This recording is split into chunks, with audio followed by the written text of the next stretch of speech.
할렐루야. 오늘 출애굽기 19장의 강해 설교를 통하여서 계속되는 하나님의 말씀, 이 강해 설교를 통하여 나눠보기를 원합니다.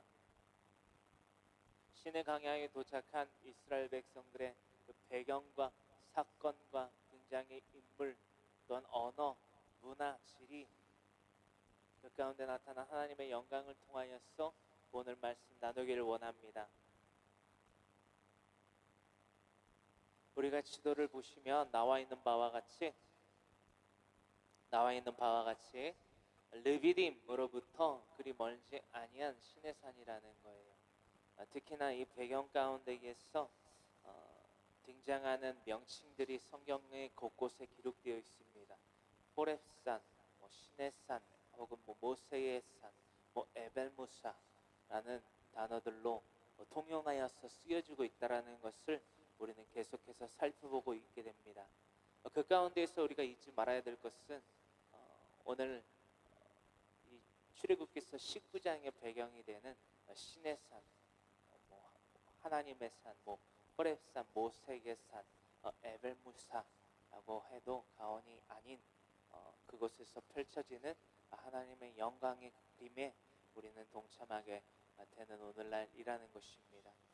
출애굽기서 18장의 말씀을 어제 나눴던 바와 같이 르비딤이요, 그리고 호렙의 반석이라는 두 개의 명칭이 겸하여서 쓰여져 있다라는 거예요. 그것으로 보았을 때에 호렙산 혹은 르비딤, 즉 하나님의 산으로 총칭하여서 우리가 불러도 신강야에 속하여져 있는 르비딤, 호렙산, 신의 산, 하나님의 산, 모세의 산, 에벨무샤, 어떤 것을 갖다가 가져다 써도 상관은 없다라는 거예요. 그에 대하여서 오늘 본문 말씀의 각 구절을 통해서 그거에 대해서 더욱더 상세하게 나눠보길 원합니다. 그러면 오늘 출애굽기서 19장 1절로부터 신의 강야에 도착한 이스라엘 백성과 그들의 지도자로 세움받은 모세, 또한 그들의 오랜 세월을 살아간 이들을 총칭하여 부르는 장로들의 장로의 그 인물들, 각기 인물들을 통해서 드러난 사건들을 살펴보고자 합니다. 출애굽기서 19장 1절의 말씀이에요. 함께 합독합니다. 이스라엘 자손이 애굽 땅을 떠난 지 3개월이 되던 날 그들이 시내 강야에 이릅니다. 출애굽기서 19장 1절에 어떤 시간의 연한이 기록되어 있다라는 거예요. 애굽 땅을 떠난 지 이스라엘, IS로 표현을 하지요. 이스라엘 백성들이 애굽 땅을 떠난 지 3개월이 되던 날 그들이 시내 강야에 이르렀다고, 드디어 시내 강야에 이르렀다고 기록되어 있습니다. 특히나 이 출애굽기서의 말씀은요, BC, 즉 기원전, 예수님이 오시기 전 1445년 6월 15일 날 이 출애굽기서의 모든 배경이 그려졌다라고 우리는 쉽게 알 수 있습니다. 우리가 성경 연대기 표로서 이렇게 표기하여 놨다라는 거예요. 정확치는 않을 수 있습니다. BC 1445년 6월 15일 정도에 기록된 것이다. 그들이 이스라엘 시내산에 도착했다. 그리고 이 이스라엘 시내산에서, 이 시내 강야라고 이루고 있는 곳인데, 이 이스라엘 시내산에 정착한 이들이 11개월 5일 동안 머무는 것을 기록하게 됩니다. 이 11개월 하고도 5일 동안 머무르는 이 이스라엘 백성들의 시내산, 시내 강야에서의 삶은 다음과 같은 핵심 사건 3가지로서 뚜렷하게 이 성경 가운데 이게 기록하고 있습니다. 첫 번째 사건은 율법, 즉 두 돌판, 증거판이라고 하는 두 돌판에 하나님의 손가락으로 직접 첫 계명부터 10번째 마지막 계명까지 기록하여 받게 된 그 사건을 주요 하나로 담고 있고요. 두 번째는 출애굽기서 32장에 분명히 기록되어 있는 이스라엘 백성들의 폐역의 너무나도 큰 사건이시요, 우리가 잘 알고 있는 금송아지 사건을 그리고 있습니다.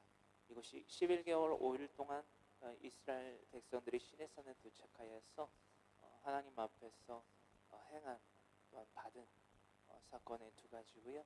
마지막 하나는 성막을 통한 성막을 지음으로 말미암아 그 성막을 통한 하나님과의 친교의 회복, 하나님과의 그 관계의 회복을 명하시고 그것들을 이행하는 것들을 신의 산 내서 머문 11개월 5일 동안 머문 이들이 하나님 앞에서 행한 가장 큰 세 가지의 행적 가운데의 하나라는 것입니다. 특히나 이 배경 가운데에 이 3개월이라는 시간이 그려져 있습니다. 이 3개월은요, 우리가 알고 있는 우리의 달력의 기준으로 두 가지 기준이 있지요. 양력과 음력이 있어요. 여기서 말하는 양력은 지금 말하는 3개월의 시간이 아닙니다. 특히나 우리가 알아야 될 것은 이 성경 구약과 신약에 기록되고 있는 시간력은요, 유대력을 기록하여 사용하고 있습니다. 그 유대력에 맞춰서 심지어는 예수님께서도 그 유대인의 안식일을 지키신 것을 알 수 있습니다. 예수님이 왜 이 땅 가운데 오셔서 유대인의 안식일을 지키셨을까요? 유대인의 태생으로 태어났기 때문입니다. 다윗의 동네에서 나셨고, 그렇죠? 내 어머니와 아버지, 그죠? 마리아를 따라서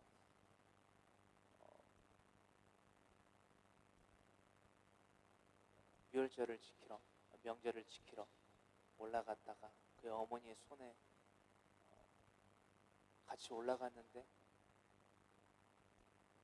다시금 집으로 내려오는 그 과정 가운데에 예수님, 어린 예수님이 보이지 않는 것을 아시고 올라가셨던 그런 행적들까지도 우리는 신약 성경의 말씀들을 통해서 대략 살펴본 바가 있습니다. 그런 모든 우리가 잠깐 살펴봤던 설교들을 통하여서 주제 설교들을 통하여서 잠깐 알아봤던 그 행적들을 통해서 예수님이 유대인의 태생이셨다. 그리고 유대인의 안식일을 지키셨다. 그리고 혹은 지키지도 아니하신 것도 있다. 무엇을 위해서? 복음 전파를 통하여서 영혼을 구원하기 위하여서, 그렇죠? 복음을 전파하는 데에 있어서 제자들 또한 마태복음 12장에 기록되고 있는 바와 같이 안식일에 미리삭을 잘라먹은 사건들을 통하여서 우리는 안식일을 지키지 아니하면 지옥에 간다라고 주장하는 재림교나 제7일 그리고 하나님의 교회 안산홍 증인회와 같은 이단들에 대한 교리가 얼마만큼 무지함 가운데에서 나타나는 죄악인 것인지를 우리는 나눠보게 됐다라는 것입니다. 그리고 의정부 강장에서 활동하던 하나님의 교회의 일원들이 필요한 교회의 그런 이단 분별 경계 사역을 통해서 떠나가게 한 것을 여러분들도 잘 나눠본 바가 있기 때문에 구태여 설명을 또 안 드려도 될 것 같습니다. 네, 그렇습니다. 이 3개월이라는 시간은요, 유대인력, 즉 종교력으로서 처음에 하나님께서 이 땅 가운데에 더하신 카이로스, 그렇죠? 이 땅 가운데 더하신 시간에 따라 측정된 시간의 기준을 두고 세워진 3개월이라는 시간입니다. 또한 11개월 5일 동안 이 신의 강야 시내산에 머물러서 그 받게 된 그 세 가지 큰 사건의 행적 또한 11개월 하고도 5일의 그 시간도 유대인이었고 종교력, 하나님의 시간 카이로스에 의하여서 기록되고 있는 것이다라는 것을 잊지 아니하기를 간절히 소망합니다. 그렇다면 이 하나님의 그 크로노스, 때에 따라서 하나님의 그 시간 카이로스를 통하여서 이 땅 가운데 더해진 시간이 무엇으로부터 말미암아 처음 발현됐습니까? 우리는 이 창세기서 1장 14절로부터 19절의 말씀을 분명히 살펴보아야만 된다는 것입니다. 창세기서 1장 14절로부터 19절의 말씀입니다. 제가 빨리 읽겠습니다. 이것은 넷째 날에 창조하신 이것들에 대한 기록이지요. 14절로부터 하나님이 이르시되 하늘의 궁창에 광명체들이 있어 낮과 밤을 나누게 하고 그것들로 징조와 계절과 날과 해를 이루게 하라. 이것이 히브리어로 마오르거든요. 빛, 광명체들, 빛. 15절 또 광명체들이 하늘의 궁창에 있어 땅을 비추라 하시니 그대로 되니라. 하나님이 두 큰 광명체를 만드사 큰 광명체로 낮을 주관하게 하시고 작은 광명체로 밤을 주관하게 하시며 또 별들을 만드시고 해와 달과 별에 대한 창조가 넷째 날 이루어졌다라는 것을 우리는 분명히 볼 수 있게 된다라는 것입니다. 이것은 첫째 날 지어진 오르 그 빛과는 다르다라는 것을 우리는 창세기서 1장을 통해서 강해 설교를 통하여서 나누어 본 바가 있다라는 것입니다. 15절 17절 하나님이 그것들을 하늘의 궁창에 두어 땅을 비추게 하시며 낮과 밤을 주관하게 하십니다. 그렇죠? 두 큰 강명체로 말이에요. 빛과 어둠을 나누게 하시니 하나님이 보시기에 좋았더라. 저녁이 되고 아침이 되니 이는 넷째 날이니라. 저녁과 아침에 대한 구별들을 이 해와 달로 하나님이 천지 창조 때에 그 넷째 날 분명히 분별하신 것을 알 수 있으며 이 시간을 잃었던 그렇죠? 유대인들에 대하여서 즉 이스라엘 히브리인들에 대하여서 하나님은 그 출애굽하기 이전에 새날 아비벌 혹은 니산월이라는 시간을 주시면서 유대인의 종교력을 다시금 더하여 주십니다. 이것은 양력으로서 표출하는 혹은 태양력으로서 표출하는 오늘 현대인의 양력의 기준으로서 삼는 기간들이 아니라는 것을 우리는 출애굽기의 강해 설교들을 통하여서 전반장들의 그 강해 설교를 통하여서 표를 만들어서 또한 여러분들에게 나눠드린 바가 있습니다. 그것들을 또한 참고하시면 되고요. 해와 달 이렇게 창세기서 1장 14절에 하나님이 낮과 밤을 주관하게 하신 그렇죠? 해와 즉 그 연과 달과 월과 일을 주관하게 하시는 해와 달을 우리는 다시금 되돌이켜서 살펴보았습니다. 그리고 우리는 출애굽기서 3장 6절의 말씀을 분명히 봐야만 된다라는 거예요. 이렇게 더듬어서 봐야만 된다라는 거예요. 이 하나님의 시간이 이 유대인들 가운데 이 히브리인들 가운데에 다시금 새롭게 제정된 것이 아니라 잊었던 그들이 노예의 삶을 통하여서 400년 동안 애굽에서 노예의 삶을 살면서 그들이 사용하던 태양력 그시요 을 버리게 하시고 온전히 하나님의 시간 그렇죠? 창세기서 1장 14절로부터 19절에 기록하신 해와 달로 통하여서 해와 달을 통하여서 지으신 그 시간 가운데에 다시금 거하게 하시기 위하여 이 새 날을 허락하여 주셨다라는 것입니다.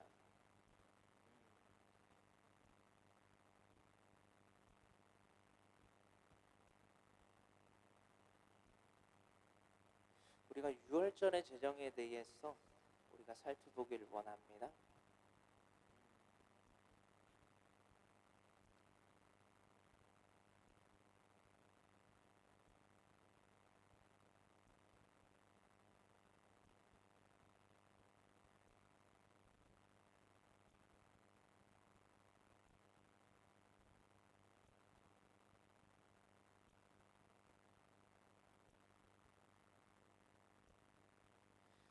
유월절의 제정에 대하여서 출애굽기서 12장의 말씀 그렇죠?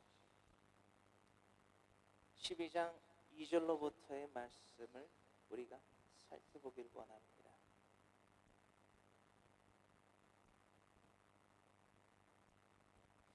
이달을 너희에게 달이시자 곧 해의 첫 달이 되게 하고 너희는 이스라엘 오는 회중에게 말하여 이르라 이달 열흘에 너희 각자가 어린 양을 취할지니 각 가족대로 그 식구를 위하여 어린 양을 취하되라고 하시면서 유월절의 제정에 대하여서 그들에게 새 날을 허락하여 주셨다라는 것입니다.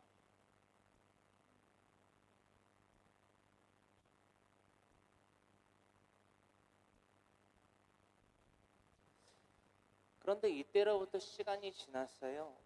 로마의 지배의 시대에 접하게 되지요. 중간기 약 400년의 시간을 거쳐서 구약의 시대로부터 신약의 시대로 접어들면서 약 400년 동안의 잠적기 혹은 중간기 라고도 기록되어 있지만 이것은 어떠한 예비의 기간으로서 그가 오실 길을 예비하는 세례 요한에 대한 예비의 길로서 예비의 시간으로서 또 오실 주님에 대한 예비의 시간으로서 400년이 준비되어지는 기간이다라고도 표현되기도 합니다. 약 400년 동안의 공백기가 구약과 신약의 중간에 기록 자리 잡고 있다라는 것을 우리는 몇 번 나눠본 바가 있습니다.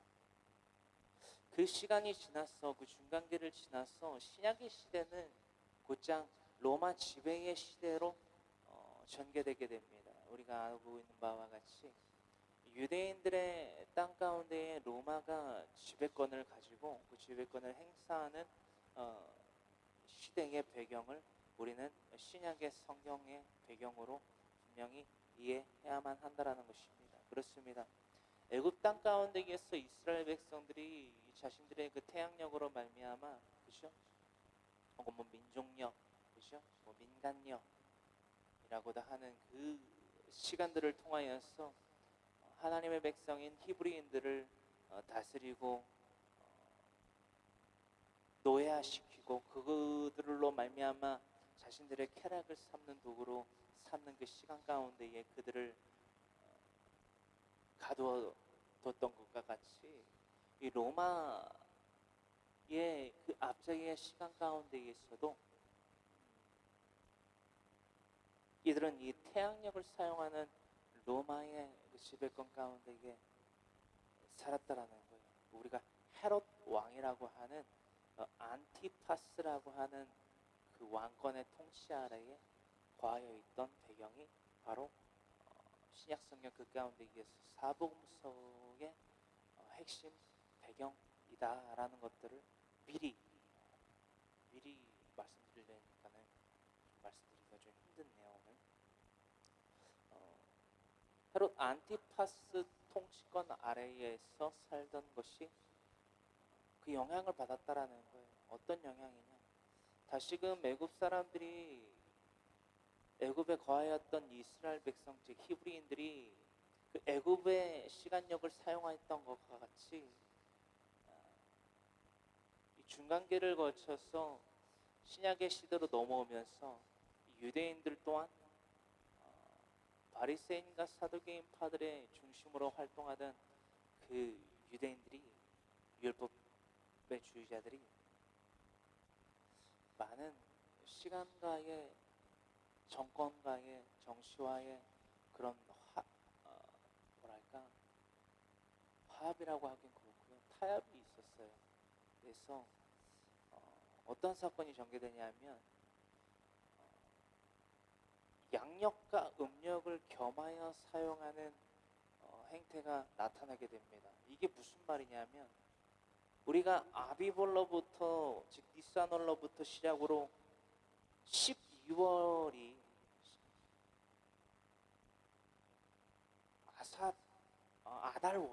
아달월인데 유대인역으로 아달월인데 두 번째 아달월 즉 아달월 2가 있다라는 것을 여러분 말씀드렸잖아요. 이게 왜냐하면 윤달이라는 게 4년마다 한 번씩 돌아오게끔 되는 것이 바로 유대인의 종교력이란 말이에요.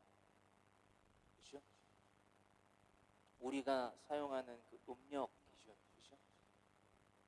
그 음력 기준으로 즉 13개의 개월수를 1년으로 치는 해가 있잖아요. 이 유대인들이 지금 오늘날 지켜지고 있는 안식일은요. 언제 지켜지냐? 샤밧이라고 하는 사바트 혹은 샤밧이라고 하는 이 유대인의 안식일이 언제 지켜지느냐? 소안식일들이 양옆으로 시작과 끝에 있어요. 두아미에 안식일을 시작하기 전에 그리고 안식일이 끝나고 난 후에 소안식일이라는 것도 있고요. 지금 현대 유대인의 종교력의 다수의 종교 행위에서는 안식일에서는 오늘 조금 말이 조금 복잡하네요. 복잡해도 잘 한번 들어보세요. 계속해서 말씀을 드릴 수밖에 없는 부분이기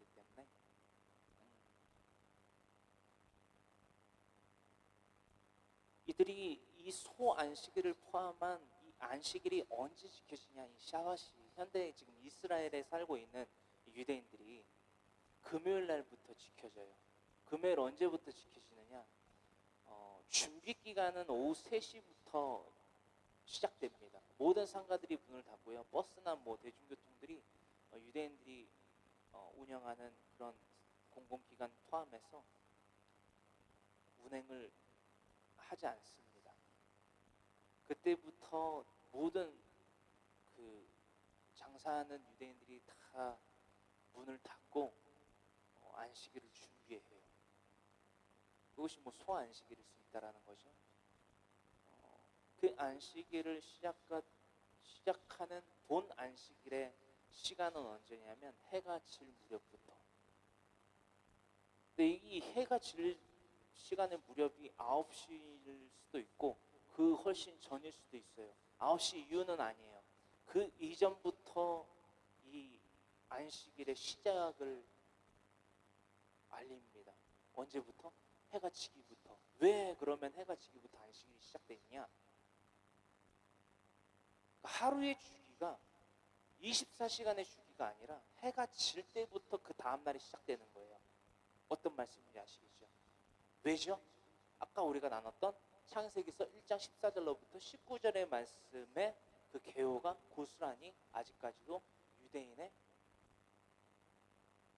그 절기, 특히나 안식일의 개념의 중심에 사상이 되었다. 근데 우리는 또 하나의 사실을 불현듯 알게 됩니다. 아달월이라는 것을 통해서 윤달이 껴있고 윤일이 분명히 있을 것인데 그들은 양력의 기준으로 삼고 있는, 그렇죠? 어떤 말씀인지 아시겠죠? 금요일을 기준으로 안식일을 시작하고 그쳐요. 어떤 말씀인지 아시겠죠? 금요일, 토요일, 즉 일요일 새벽 아침까지 양력 기준으로 안식일을 지킨단 말입니다. 이 말씀을 드리는 게 복잡할 수밖에 없어요.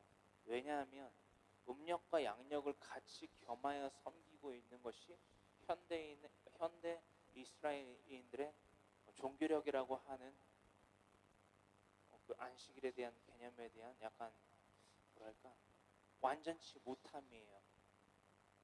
즉 양력에 대한 그 이론 이점들을 이 음력에 있는 것과 융합시킨 거예요. 시대의 변천에 따라서 유대인들이 전통을 지키지 못하고 현대의 양식에 따라서 현대 문물을 그 시간력에 따라서 양력의 이점들을 가지고 온 거란 말이에요. 이 부분들은 우리가 저번에 나눴기 때문에 도표도 만들어서 나누고 했기 때문에 더 나누지는 않을게요. 여러분들 지금 나눈 이 복잡하리만치 오랫동안 나눈 이 부분, 지금 거의 이것만 가지고 거의 한 30분을 나눈 것 같은데 그만큼 중요해요. 이 유대인의 종교력이라는 게. 이것들을 모든 것을 종합해서 여러분들이 이 안식일에 대한 논쟁은요, 다음과 같은 말씀 네 구절로서 아주 정리가 됩니다. 질서정연하게 정리가 돼요. 이 질문이 먼저 있어야 돼요. 예수님이 무슨 요일에 부활하셨는가? 이게 우리가 오늘 현대인의 기독교인들이, 그죠? 프로테스탄트 개신교들이 지키는 안식일이잖아요. 그렇죠? 구약의 안식일이 아니라 신약의 안식일. 그렇죠?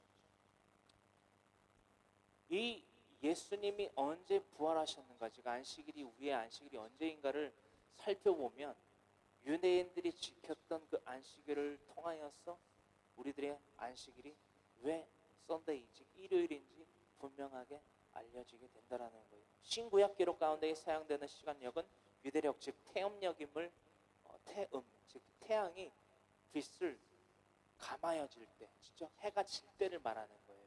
그때가 9시 전일 수도 있고 9시일 수도 있고 그 후로는 절대 아니다.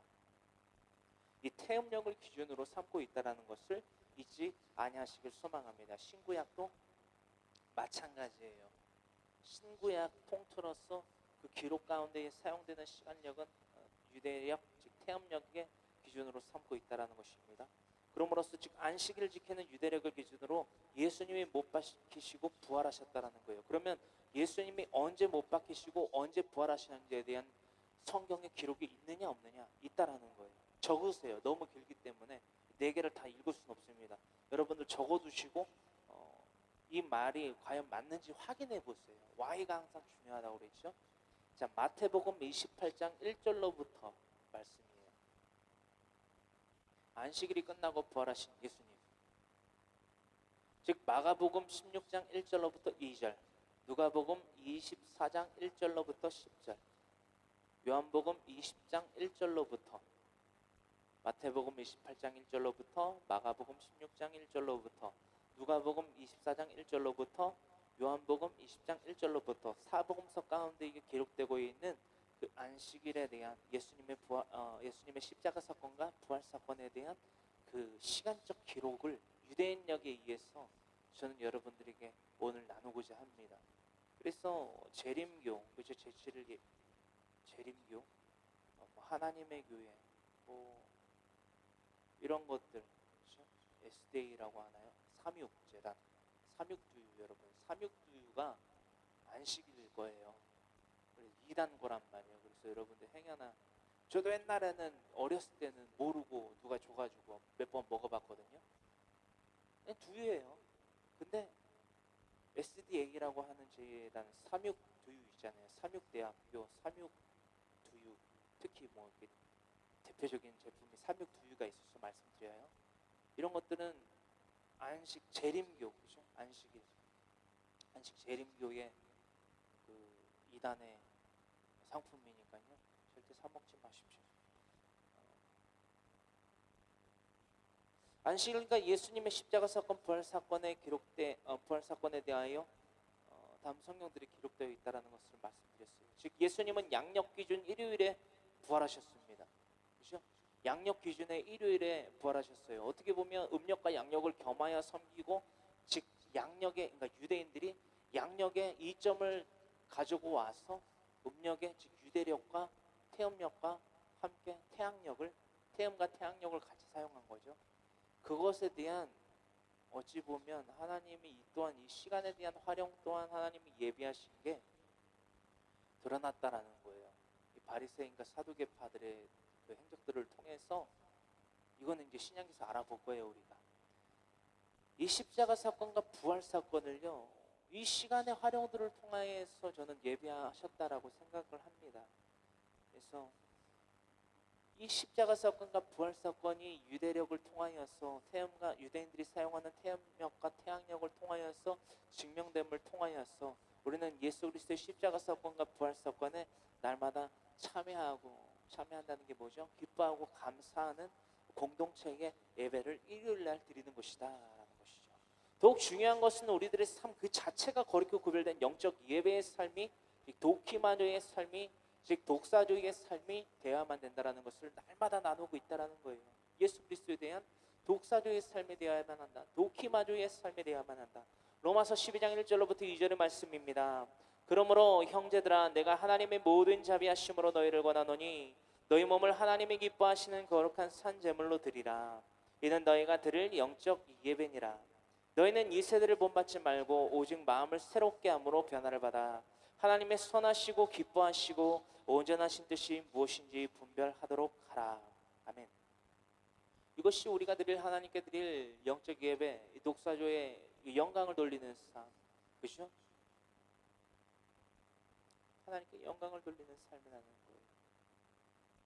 도키마조의 삶이다.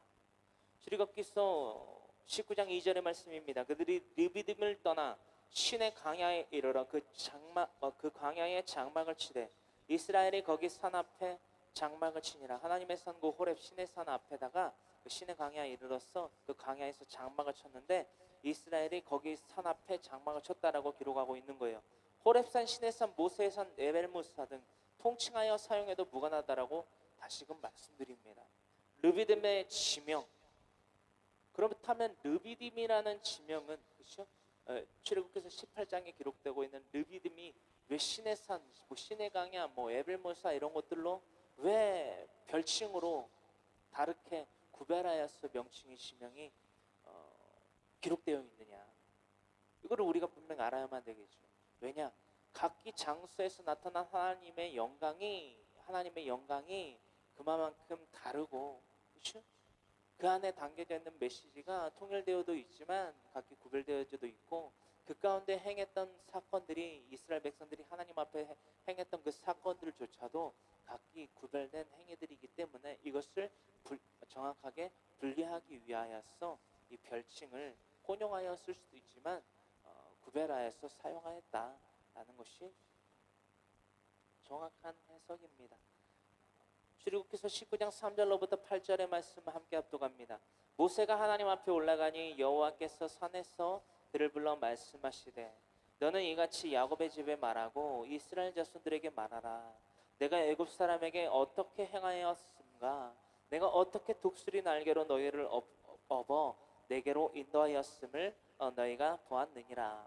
세계가 다 내게 속하였나니 너희가 내 말을 잘 듣고 내 언약을 지키면 너희는 모든 민족 중에서 내 소유가 되겠고 너희가 내게 대하여 제사장 나라가 되며 거룩한 백성이 되리라. 너는 이 말을 이스라엘 자손에게 전할지니라. 모세가 내려와서 백성의 장로들을 불러 여호와께서 자기에게 명령하신 그 모든 말씀을 그들 앞에 진술하니 백성이 일제히 응답하여 이르되 여호와께서 명령하신 대로 우리가 다 행하리이다. 모세가 백성의 말을 여호와께 전하매 이와 같이 하나님의 그 능력을 하나님께서 그 백성들 가운데에 다시금 재확인시키시고 이러한 여호와 즉 능력의 하나님인 나를 너희는 의지하느냐 라는 것을 믿고 따르느냐, 나의 율법 나의 규례에 순종하겠느냐, 믿고 지켜 따르겠느냐, 나와 동행하겠느냐, 내가 너희를 거룩한 제사장 국가로 제사장의 나라로 만들고자 하노라 라고 했을 때에 그 말씀을, 하나님의 그 말씀을 모세가, 그 제정하시는 그 말씀을 모세가, 하나님의 종 모세가 그 민족 이스라엘 백성들에게 묻듯이 전합니다. 일제히 그 백성이 대답합니다. Yes, I can do. 내가 하겠습니다. 내가 할 수 있습니다.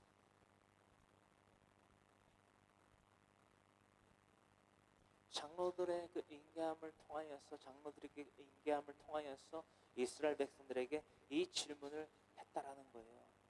하나님은 이스라엘 백성들을 제사장 국가, 거룩한 백성으로 삼고자 하신다.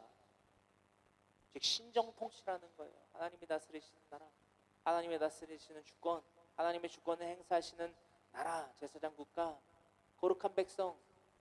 이것이 오늘날 우리들의 저 여러분들이 살아가는 독사조의 삶을 살아가는, 도키마조의 삶을 살아가는 분명한 본래의 목적임을 잊지 아니하시기를 간절히 소망합니다. 근데요, 이 8절까지 나눈 말씀, 3절로부터 8절까지 나눈 이 말씀에 대한 이 정확한 이해를 좀 해보길 원해요. 모세가 질문을 했어요. 모세의 궁금증에 대한 대답을 한 게 아니에요. 하나님의 질문에 대한 대답을 이들은 흔쾌했단 말이에요. 그런데 참으로 이것이 우리들의 삶이 되지 않기를 바라는 마음으로 말씀드리지만, 말은 쉽고요, 뭐죠? 행동은 쉽나요? 행동은 어려워요. 하나님을 온전히 의지하는 도키마조의 삶, 내가 하나님을 믿고 의지합니다라는 것이 바로 도키마조의 삶이라는 거예요. 내가 하나님을 의지하고 하나님을 신뢰합니다. 하나님을 그러므로 믿음을 증거합니다. 증거하는 삶이 도키마조의 삶이라는 거예요. 그 증거하는 도키마조의 삶을 살아가기가 너무나도 힘들다라는 것입니다. 어떨 때?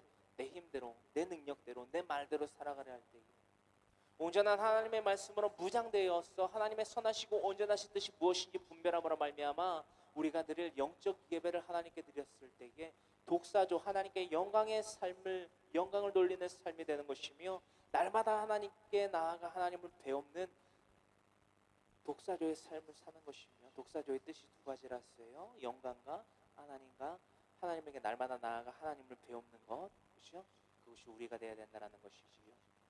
도키마조의 삶을 통하여서 그러므로 하나님께 대한 우리의 믿음을 증거하는 삶을 살아야만 된다.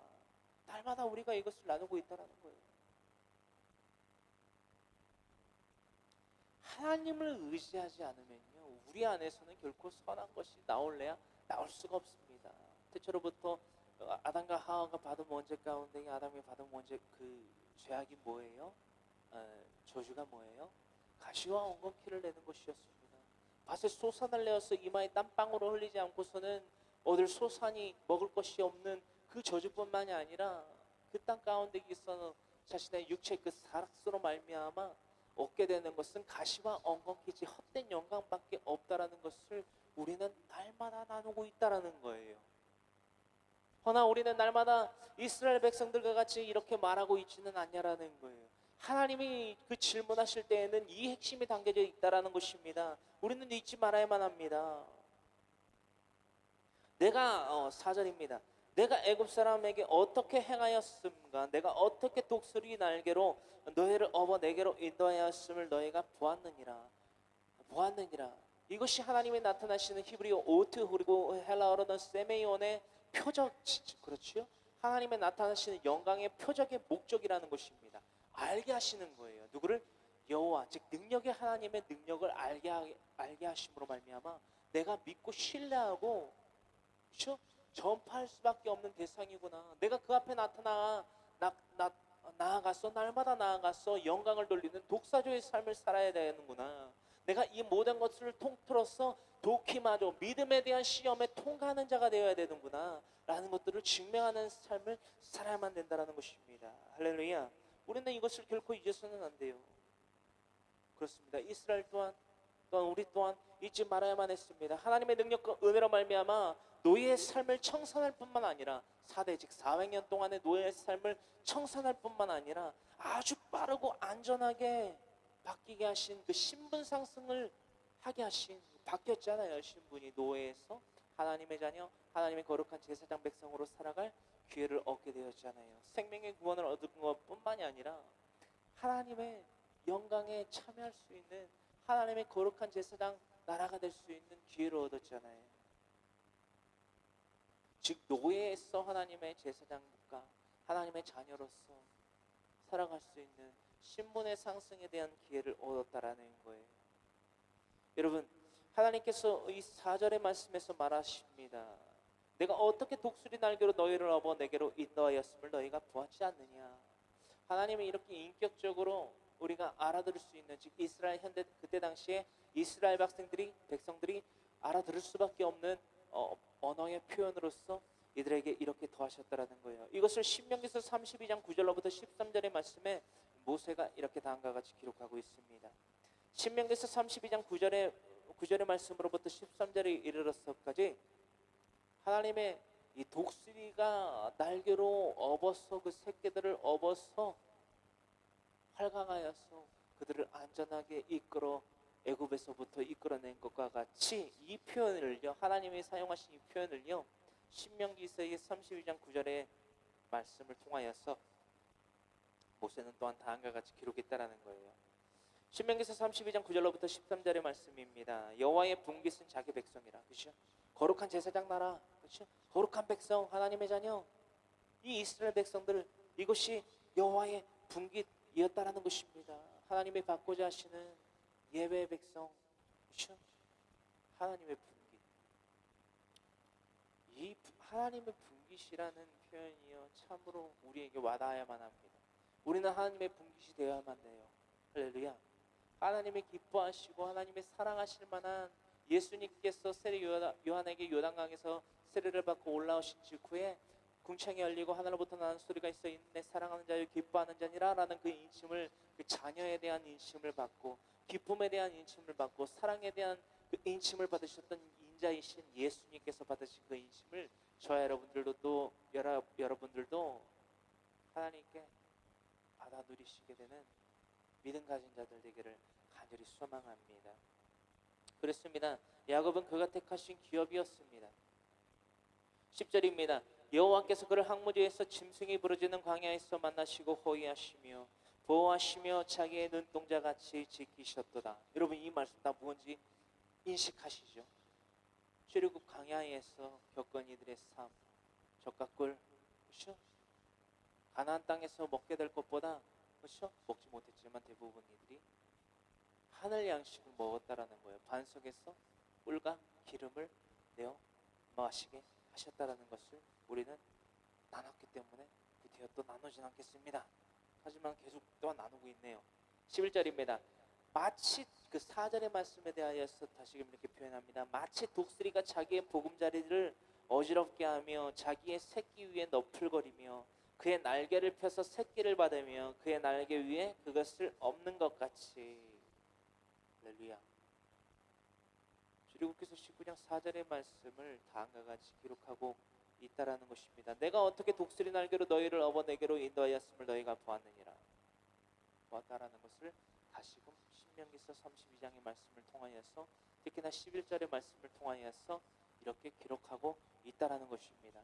여호와께서 홀로 그를 인도하시었고 홀로 그를 인도하시었고 한 독수리가 되어 주시는 한 독수리의 날개 되어 주시는 주님께서만 그 이스라엘 백성들을 인도하여 내셨다. 그와 함께한 다른 신이 없었도다. 이것은 우리가 어제 나눴던 미디안 제사장 그렇죠? 모세의 장이 예드로 그렇죠?를 통하여서 또한 나눠본 바가 있습니다. 상기가 됩니다. 그렇죠? 상고함이 된다라는 거예요. 다른 신이 없었다. 여호와는 모든 신 중에 신이다. 가장 위대하신 신이다. 홀로의 신이다라는 거예요. 13절 여호와께서 그가 땅의 높은 곳을 타고 다니게 하시며 밭의 소산을 먹게 하시며 반석에서 꿀을 굳은 반석에서 기름을 빨게 하시며 10절로부터 이어지는 모든 말씀에 대한 더욱더 완고한 더욱더 확고한 해석이 바로 13절의 말씀에 기록되어 있다는 것입니다. 여러분 우리는 무엇을 잊지 말아야만 합니까? 유대인들이 야곱의 족속들이 잊지 말아야 될 것은요 하나님의 시간 그 태음력 그죠? 뿐만이 아니었습니다. 아까 제가 말씀드렸던 대로 태음력과 태양력을 적절히 배합시켜서 믹스해서 섞어서 사용한 것이 정말 하나님이 예비하신 거고 예표한 것이라고 저는 생각을 합니다. 정말 이 땅 가운데 일어나는 비일비재하게 일어나는 정말 흔한 일조차도 하나님의 섭리 가운데 일어나지 않은 것이 없습니다. 그 가운데에서는 분명히 악함도 행해질 테이고 하나님이 원하시는 하나님 안에서 하나님으로 말미암아 비롯된 선함도 행해질지인데 그 가운데에 악함과 선함이 동시에 공존하여 일어난 것이 바로 이 태음력과 태양력을 겸하여 섬기게 된 그렇죠? 행하게 된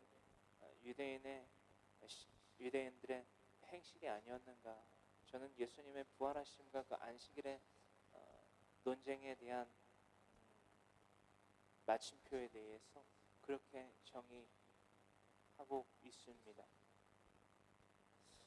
그 말씀 가운데에서 우리는요 욕심으로 말미암아 페라조의 시험, 즉 멸망당할 수밖에 없는 시험에 스스로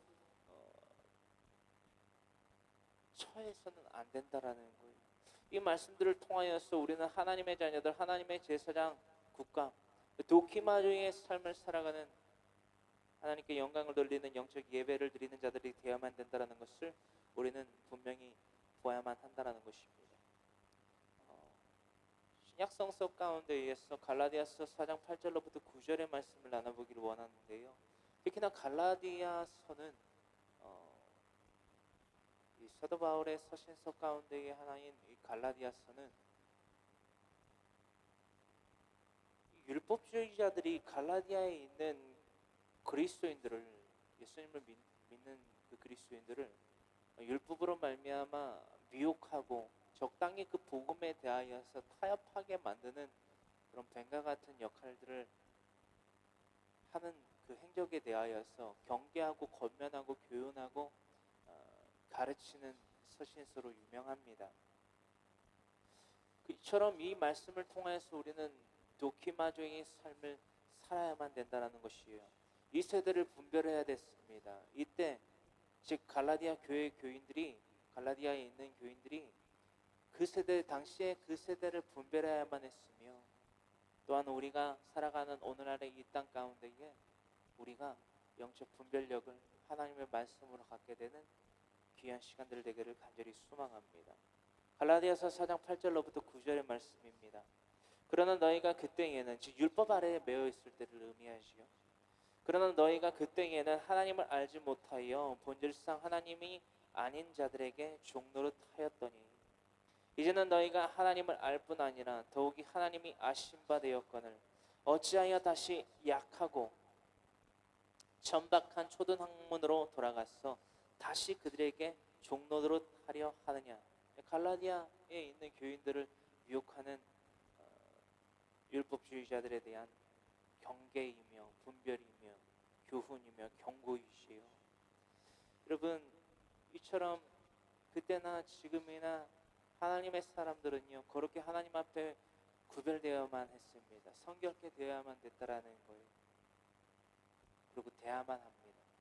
그것이 하나님이 원하시는, 하나님이 사랑하실 만한, 하나님이 기뻐하실 만한 하나님의 자녀된 삶을 살아가는 자들이 갖춰야 될 자격이라는 거예요. 그렇습니다. 우리는 출애굽기서 18장 4절의 말씀의 그 비유를 통하여서 그 이스라엘 백성들이 깨달을 수밖에 없고 저 여러분들의 삶 가운데서조차 깨달을 수밖에 없는 말씀을 언어들을 사용하셔서 모세를 통하여 그 백성을 위로하시고 경고하시고 교훈하시고 도전받게 하신 것처럼 이 베드로전서 3장 18절의 말씀을 묵상하시면서 이것들에 대하여서 묵상해 보길 원해요. 제가 내셔널 지오그래픽이나 동물의 왕국, 동물에 관련된 프로그램들, 자연에 관련된 프로그램을 좋아한다고 수차례 말씀을 드렸어요.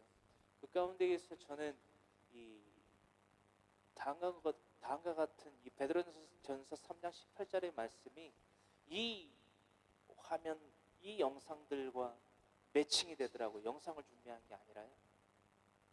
뭐냐면 그 천적인 뱀이나 맹금류인 독수리 뭐 어떠한 적대적인 관계를 하고 있는 이 적으로부터 내 둥지에 침범해서 내가 잉태한 그 새끼들을 잡아먹으려고 하는 그 천적들로부터 그 아기 새들을, 새끼 새들을 지켜내는 수컷새와 암컷새를 여러분들 보신 적이 있을 거예요.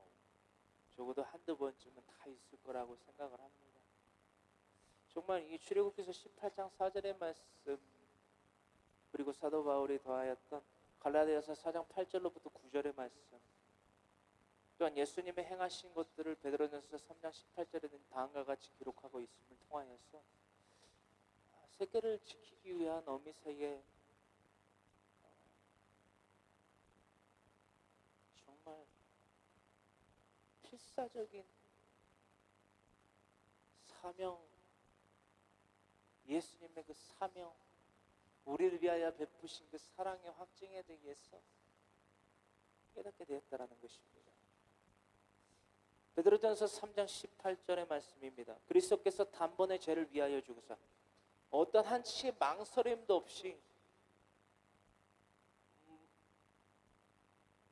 아브라함이 자신의 독자 이삭을 모리아산에 바치라는 하나님의 명령을 듣고 3일 만에 그 모리아산을 원발치에서 바라봤던 것과 같이 한치의 망설임도 없이 하나님의 명령에 따라서 순종하시오로 말미암아 하나님께서 우리에 대한 자기의 사랑을 확증하신 그 사건이 로마서 5장 8절에 기록되어 있는데 하나님이 우리를 말로만 사랑하지 아니하시고 이 땅 가운데의 성육신 사건을 통하여서 인자의 이름, 하나님의 살아계신 독생자 아들 우리 주 예수 그리스도의 그 이름이 총칭하여 인자라고 총칭하여 줍니다.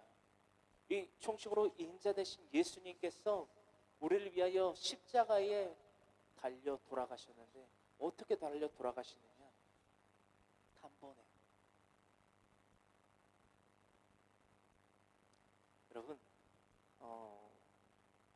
자신이 품고 있는 그 아기 새들의 알이나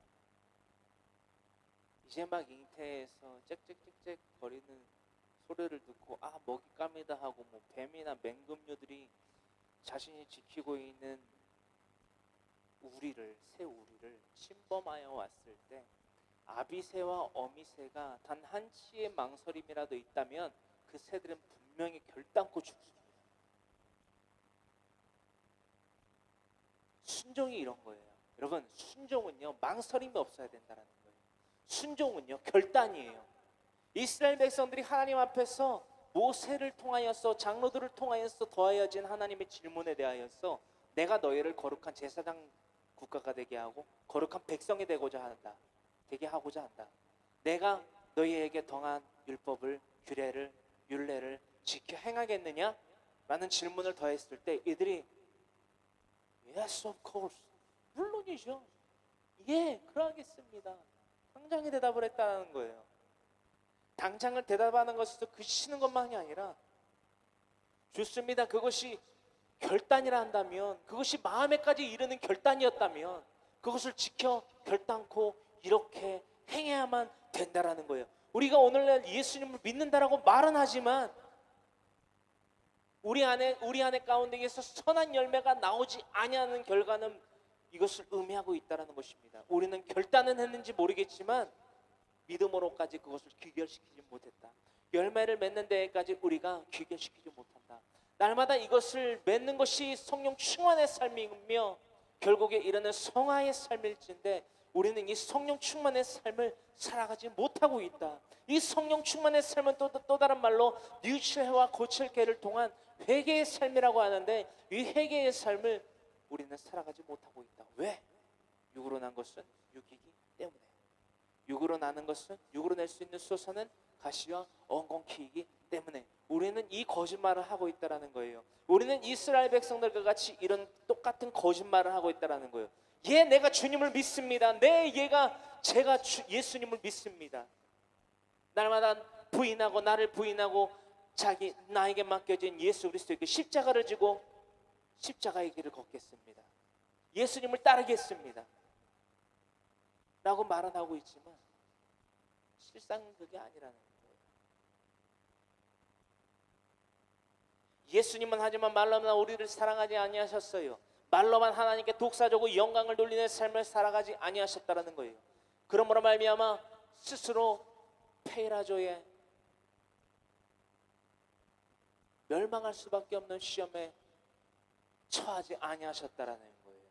예수님은 우리에게 십자가에 대하여 단번에 죽으신 그 순종의 삶을 통하여서 우리에게 이것을 교훈하시고 도전받게 하시고 경고하신 것입니다. 할렐루야.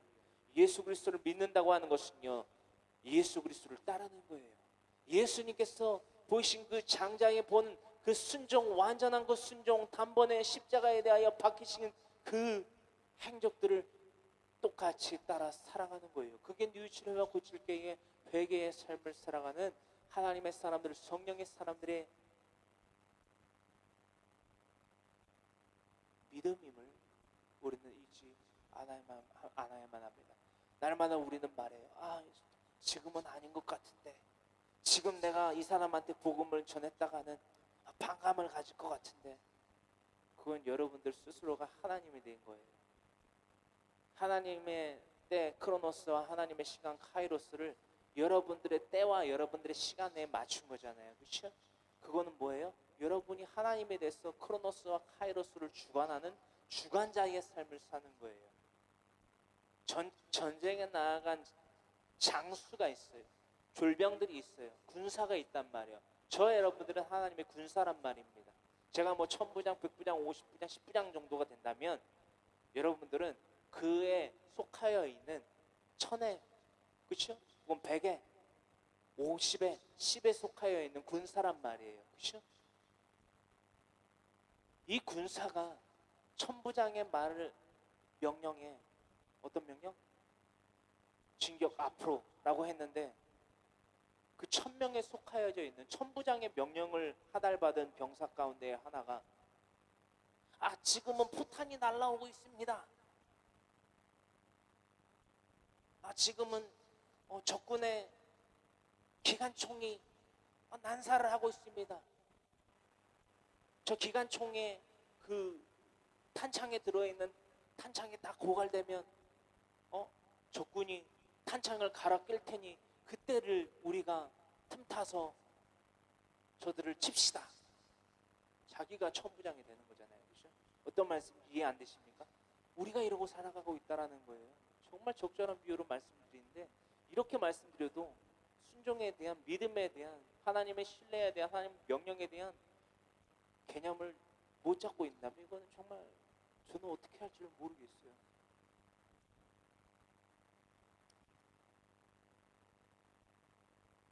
이게 도키마저의 삶을 살아갈 수밖에 없는 하나님의 말씀 그 원동력인데 이것을 깨닫지 못하고 아직까지도 스스로가 주관자가 되어서 살아간다면 그렇죠? 하와와 같이 주관자가 됐잖아요. 하나님의 말씀에 대하여 자신이 가하고 감했잖아요. 그렇죠? 먹지 말라고 말씀하셨는데 창세기에서 2장 17절에 정령 죽으리라 말씀하셨는데 그것을 어긴 것만이 아니에요. 하와의 죄는 멸망할 수밖에 없는 페이라조의 삶을 그 멸망의 시험을 당할 수밖에 없는 이유는요. 바로 여기 있었다라는 거예요. 하나님의 말씀에 대하여서 하나님의 율법에 대하여서 자신의 생각과 자신의 말을 섞어 넣었어요. 만지지도 말라 라고 했단 말이에요. 하나님은 만지지도 말라는 소리는 안 하셨어요. 하와가 보탠 말입니다. 이게 창세기서 3장의 1절로부터 기록되고 있는 말씀이라는 거예요. 단번에 죄를 위하여 죽으사 베드로전서 3장 18절에 계속해서 나눕니다. 단번에 죄를 위하여 죽으사 왜 단번에 순종함으로써 십자가에 대한 죽음을 받으셨느냐 겪으셨느냐. 의인으로서 여러분 하나님의 명령에 하나님의 율법에 온전한 단번에 순종을 한 자들만이 의인으로서 하나님 앞에 인침을 받는다라는 것입니다. 인내 기뻐하는 자여 사랑하는 자니라 라는 인침을 세례 요한에게 요단강에서 세례 요한에게 세례를 받으신 이후에 그 인침을 받으셨잖아요. 하지만 그것으로서 끝난 게 아니란 말이에요. 마치 출애굽한 이스라엘 백성들이 십재앙을 끝으로써 하나님의 거룩한 백성 제사장 국가가 된 것이 아니라 우리가 알아보게 될 성결 의식을 반드시 하나님 앞에서 치러야만 됐던 것처럼 날마다 예수님께서 자기를 부인하고 자기 십자가를 지고 하나님께 영광을 돌리는 십자가 사건과 부활 사건에까지 이르지 아니하셨다라면 예수님조차도 우리에게 장자의 본 되신 예수님조차도 만일 그렇게 자기를 부인하고 자기 십자가를 지고 하나님께 영광을 돌리지 아니하셨다면 어떻게? 단번에 의인이라는 인침을 받지 못하셨다는 것입니다. 예수님은 이 땅 가운데 죄의 몸, 인간의 몸, 육체의 몸을 입고 오셨습니다. 유대인의 땅에 유대인의 혈통으로. 그렇죠? 할렐루야. 이것을 잊으면 안 된다라는 거예요. 의인으로서 불의한 자를 대신하셨으니 이는 우리를 하나님 앞으로 인도하려 하심이라. 불의한 자는 누구입니까? 하나님과 원수되어서 죽을 수밖에 없는, 멸망할 수밖에 없는, 멸절당할 수밖에 없는 우리 육체의 삶을 즉 사락스, 헬라어로 사락스의 삶을 살아가고 있는 저와 여러분들을 위해서 예수님께서 십자가 예수의 은혜를 베푸셨다라는 거예요. 그럼으로써 의인의 삶, 의인의 칭함, 의인의 인침을 통하여서 불의한 자를 거룩히 구별해내시려 하는 하나님의 원대한 계획이 성취되었다. 이 계획이 언제로부터 계획되셨다? 창세기서 3장 15절. 그렇죠? 오리지널 가스펠, 원시 복음으로부터 예배되었다. 그리고 구약을 끝으로 400년의 중간계를 거쳐 신약의 세대에 마침내 그 언약이 성취되셨다. 누구를 통하여서? 인자이신 예수 그리스도를 통하여서. 이게 여러분 구약과 신약에 대한 핵심이에요. 뼈대, 프레임, 기둥. 우리를 하나님 앞으로 인도하려 하심이라. 육체로는 죽임을 당하시고 영으로는 살리심을 받으셨다. 그죠? 육체로 죽임을 받으셨잖아요. 그죠? 부활하셨잖아요. 그리고 40일 동안 제자들에게 하나님의 비밀을 다시금 가르치시고 뭐지요? 지상의 명령을 내리셨다는 거예요. 마태복음 28장 18절로부터 20절에 예수께서 제자들에게 나와 말씀하여 이르시되 하늘과 땅의 모든 권세를 내게 주셨으니 그러므로 너희는 가서 모든 민족을 제자로 삼아 아버지 아들과 성령의 이름으로 세례를 베풀고 내가 너에게 분반 모든 것을 가르쳐 지키게 하라. 이게 명령이라는 거예요. 진격 앞으로. 이게 하나님의 명령이라는 거예요. 근데 날마다 우리는 얘기하고 있다는 거예요. 지금은 아닌 것 같은데, 지금은 벙커에 숨어 있어야 될 것 같은데, 그러다가 적군의 총탄이 다 떨어질 때 나가야 될 것 같은데, 적군의 총탄은 결코 떨어지지 않습니다. 음부의 권세의 세력은요 결코 쇠함이 없어요. 언제 이르기까지? 우리가 하나님의 말씀으로 기도로 무장되어서 하나님의 군사로서, 하나님의 거룩한 제사장 국가로서, 나라로서, 백성으로서 하나님 앞에 성결함 가운데 세워지기 이전에는 적군, 즉 음부의 권세의 총탄은 떨어지지 않습니다. 오히려 더욱더 강대해지고 강성해져요. 오늘날에 이르렀을까지 말입니다. 그것이 바로 데살로니가 후서 2장 8절로부터의 기록임을 누차 말씀드립니다. 계속해서 본문의 말씀을 나눕니다. 출애굽기서 19장 9절로부터 15절의 말씀 함께 읽습니다.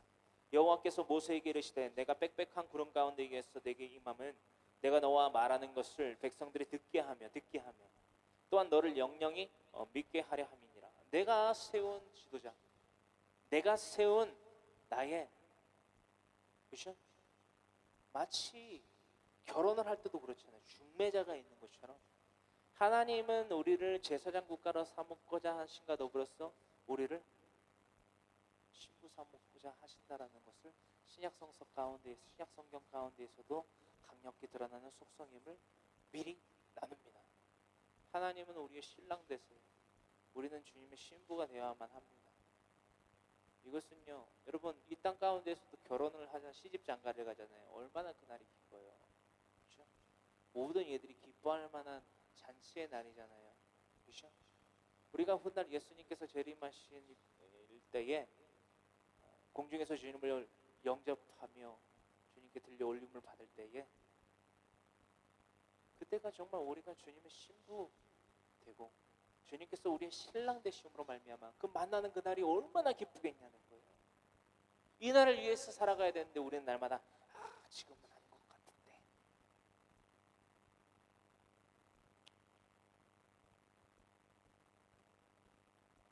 이런 자들이 되지 않기를 원합니다. 모세의 백성의 말을 여호와께 아뢰었으므로 모세가 백성의 그 대답을 예 그러하겠습니다라는 그 백성의 말을 전합니다. 하나님께. 여호와께서 모세에게 이르시되 너는 백성에게로 가서 오늘과 내일 그들을 성결하게 하며 그들에게 옷을 빨게 하고, 이거는요 신랑 되신 예수님께 대한 신부가 갖춰야 될 예복을 준비하는 거예요. 드레스를 준비하는 거예요. 그렇잖아요. 신랑은 턱시도를 준비하는 거예요. 무엇으로써? 영광으로써. 신랑 대신 예수님께서, 우리가 지금 나누고 있는 건 하나님, 그죠? 예수님, 성령님, 성삼위일체, 그죠? 이에 대해서 말하지만 하나님께서 하나님의 영광으로 그 백성에 대한 신부 삼고자 하시는, 제사장국과 거룩한 백성으로 삼고자 하시는 이스라엘 백성에 대한 턱시도를 그 영광으로서 세메이온, 옷으로 준비하셨다면 이스라엘 백성들은 이 성결함을 통하여서 이 두루마기를 빨므로써, 자신들의 옷을 빨므로써 드레스를 준비해야 됐다고요. 여러분, 드레스에 얼룩이 묻으면 되겠습니까? 때가 묻으면 되겠습니까? 구정물이 묻어서는 되겠습니까? 우리가 어떤 음식물을 먹다 흘린 그 드레스를, 이를테면 신부가 입는 그 드레스가 대부분 하얗잖아요. 대부분, 다는 아니지만 우리가 새하얀 드레스를 준비한다고 생각하자면 그 드레스에 김치 국물이나 갈비 양념이 묻으면 되겠냐고요. 이게 뭐냐라는 거예요. 온전한 하나님께 대한 순종이에요. 온전한 하나님 예수 그리스도에 대한 고난에 대한 참회, 동참이에요. 안식일에 그 유월절의 재앙 가운데에서도, 유월절 가운데에서도 우리가 알아본 바가 있잖아요. 어린 양을 다 잡아먹는 거, 불에 구워서 그 내장과 함께 불살라 먹는 거, 구워 먹는 거, 누구와 함께? 이웃들과 함께. 왜지요? 이것들은 모두 기념하는 거예요. 이것들은 모든 것에 대한 참여예요. 나 혼자만이 참여하는 것이 아니라, 나 혼자만 예수님을 믿습니다라고 하는 게 아니라 내 일가족과 더불어서 내 이웃들과 함께 그 개체 수에 따라서 한 어린 양을 잡아서 그것을 취하여 먹는 거예요. 온전히 다 먹는 거예요. 아침에 되어서까지 다 먹는 거예요. 만약 남은 것이 있다면 그것을 불사름으로 말미암아 어떤 의미지요? 온전한 참여. 남김없는 아낌없는 온전한 하나님께서 예수님께서 십자가에 대하여 단번에 죽으신 것처럼 모든 것을 다 속량하시기 위해서 자신의 모든 것을 바쳐서 희생제사의 제물이 되셨다라는 거예요. 완전한 제사장. 할렐루야. 이 우리 개념이고요. 10절 출애굽기서 19장 10절 여호와께서 모세에게 이르시되 너는 백성에로 가서 오늘과 내일 그들을 성결하게 하며 그들에게 옷을 빨게 하고 드레스를 하얗게 준비하게 하라. 준비하게 하여 셋째 날을 기다리게 하라. 이는 셋째 날에 나 여호와가 온 백성을 목전에서 신의 산에 온 백성의 목전에서 신의 산에 강림할 것이니. 할렐루야. 11절의 말씀의 핵심의 단어가 그렇죠? 히브리어 단어가 뭐지요? 헬라어 단어가 뭐지요? 독사조예요. 하나님께 영광을 돌리는 삶. 날마다 두 번째 이 속성이 11절에 강하지요. 날마다 나아가 하나님을 뱀.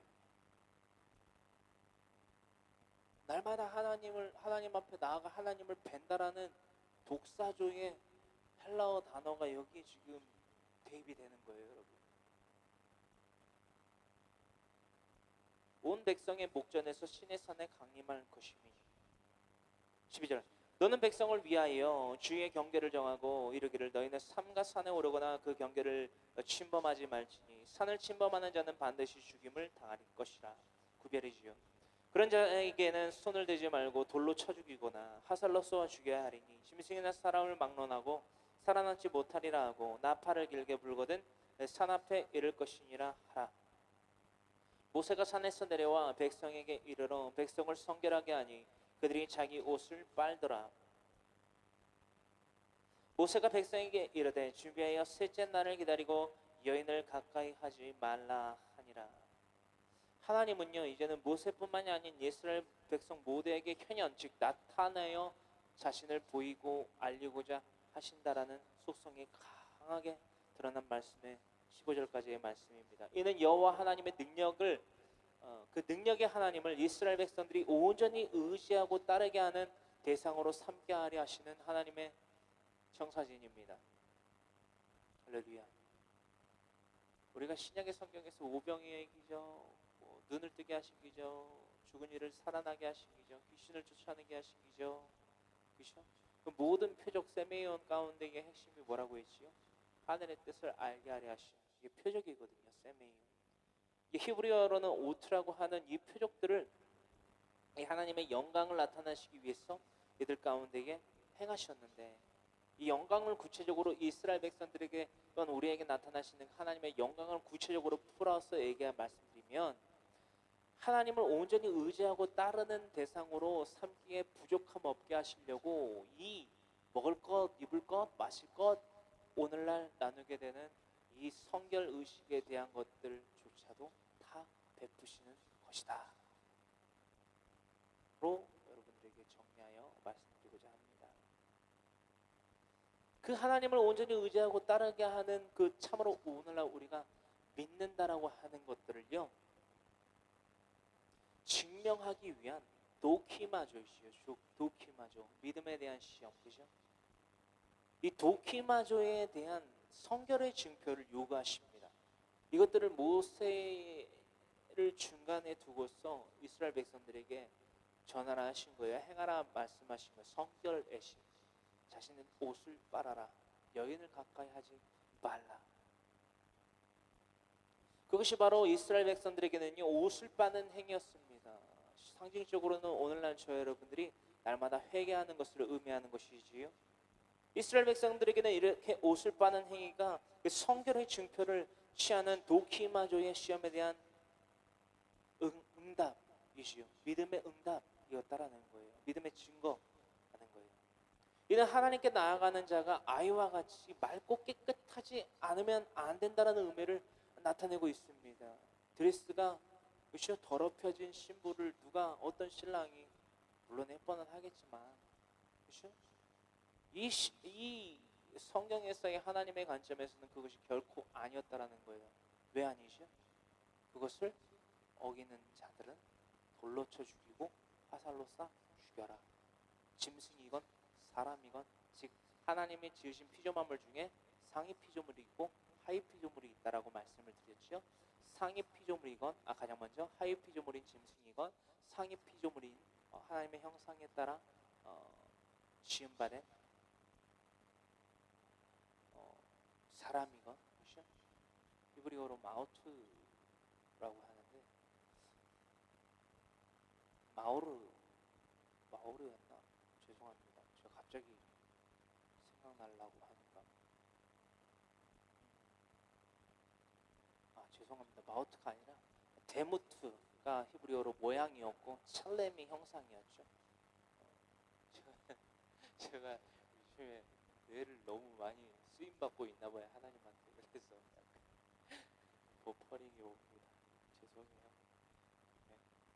찰렘 그 형상에 따라 지음받은 우리 상위 피조물조차도 이 하나님의 율법 즉 신부가 된 자들이 드레스를 더럽히면 자신의 죄악들 즉 뭐죠? 페이라죠. 예? 삶을 살아가게 되면 죽임을 당하는 거예요. 멸절을 당하는 거예요. 이것이 오늘날 현대의 결혼식에서 준비하는 신부의 드레스와 그렇죠? 이 지금 제가 비유로서 말씀드리는 것과 차이점인 것을 정확히 인지하시기 원합니다. 네. 하나님께 나아가는 자는 이렇게 맑고 깨끗하지 않으면은 하나님께 구원을 받을 수 없어요. 분명히 반드시 멸절을 받을 수밖에 없다라는 것입니다. 여러분 모세는 미디안 강야 떨기나무 앞에서 자신의 신을 벗었어요. 그렇죠? 그럼으로써 하나님에 대한 존재 의식과 더불어서 하나님이 내가 의지하고 신뢰할 만하고 내가 따라야만 하는 완전한 여호와 즉 능력의 하나님인 것을 나타냈다라는 것입니다. 그것이 모세가 하나님 앞에서 행한 성결 예식이지요. 이지 않는가 저는 여러분들에게 오늘 나누고자 합니다. 깨끗이 여러분 죄 씻음 받음으로 말미암아 하나님 앞에서 살아가는 저 여러분 그 회개의 삶을 살아가는 저 여러분들 되기를 간절히 소망합니다. 이 모세가 미디안 강야 그 떨기나무 가운데에서 이 성결 의식을 처음 치렀던 것과 같이 이스라엘 백성들 또한 모세와 같은 하나님 앞에서의 그 믿음을 나타내는 성결 예식을 취해야만 했어요. 여러분들 곰곰이 생각해 보기를 바랍니다. 아까 제가 말씀드렸지만 신랑과 신부 드레스와 턱시도의 비유에 대해서 말씀드렸지만 오늘날 이 속성들이 저 여러분들의 삶 가운데에서 특히나 예배의 삶 가운데에서 일상의 삶 가운데에서 이렇게 나타날만 됩니다. 우리가 귀한 손님을 접대해요.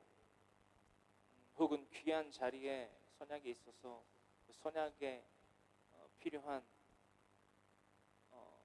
옷들을 그 전날 준비하여 놓거나 다려 놓거나 세탁소에 맡겨서 드라이 클리닝을 해서 미리 가져다 놓는 행위들을 하잖아요. 그런데 심지어 하나님 앞에 나타내는 그 예배의 삶에 대해서조차 예배에 대해서는 그 자세에 대해서는 우리가 이런 성결 예식에 대한 필요성을 많이 느끼지 못하는 경우가 종종 보이곤 합니다. 이 부분들을 우리가 분명히 분별해서 경계해야만 합니다. 물론 이 구약에서의 성결 예식과 같이 자신의 옷을 빨지 않는다고 옷에 뭐 고춧가루가 묻고 뭐 양념갈비에 국물이 묻은 옷을 입고 교회 공동체에 나와서 혹은 내 삶 가운데 예배에서 가정에서 예배에서 삶이 예배이죠. 그 삶 가운데서 막 돌로 쳐 죽이고 막 화살로 쏘아 죽이고 막 그죠? 이런 행위는 아니죠. 당연히 아니죠. 아니지만 우리가 이것을 배워야 된다라는 거예요. 하나님이 무엇을 기뻐하시는구나.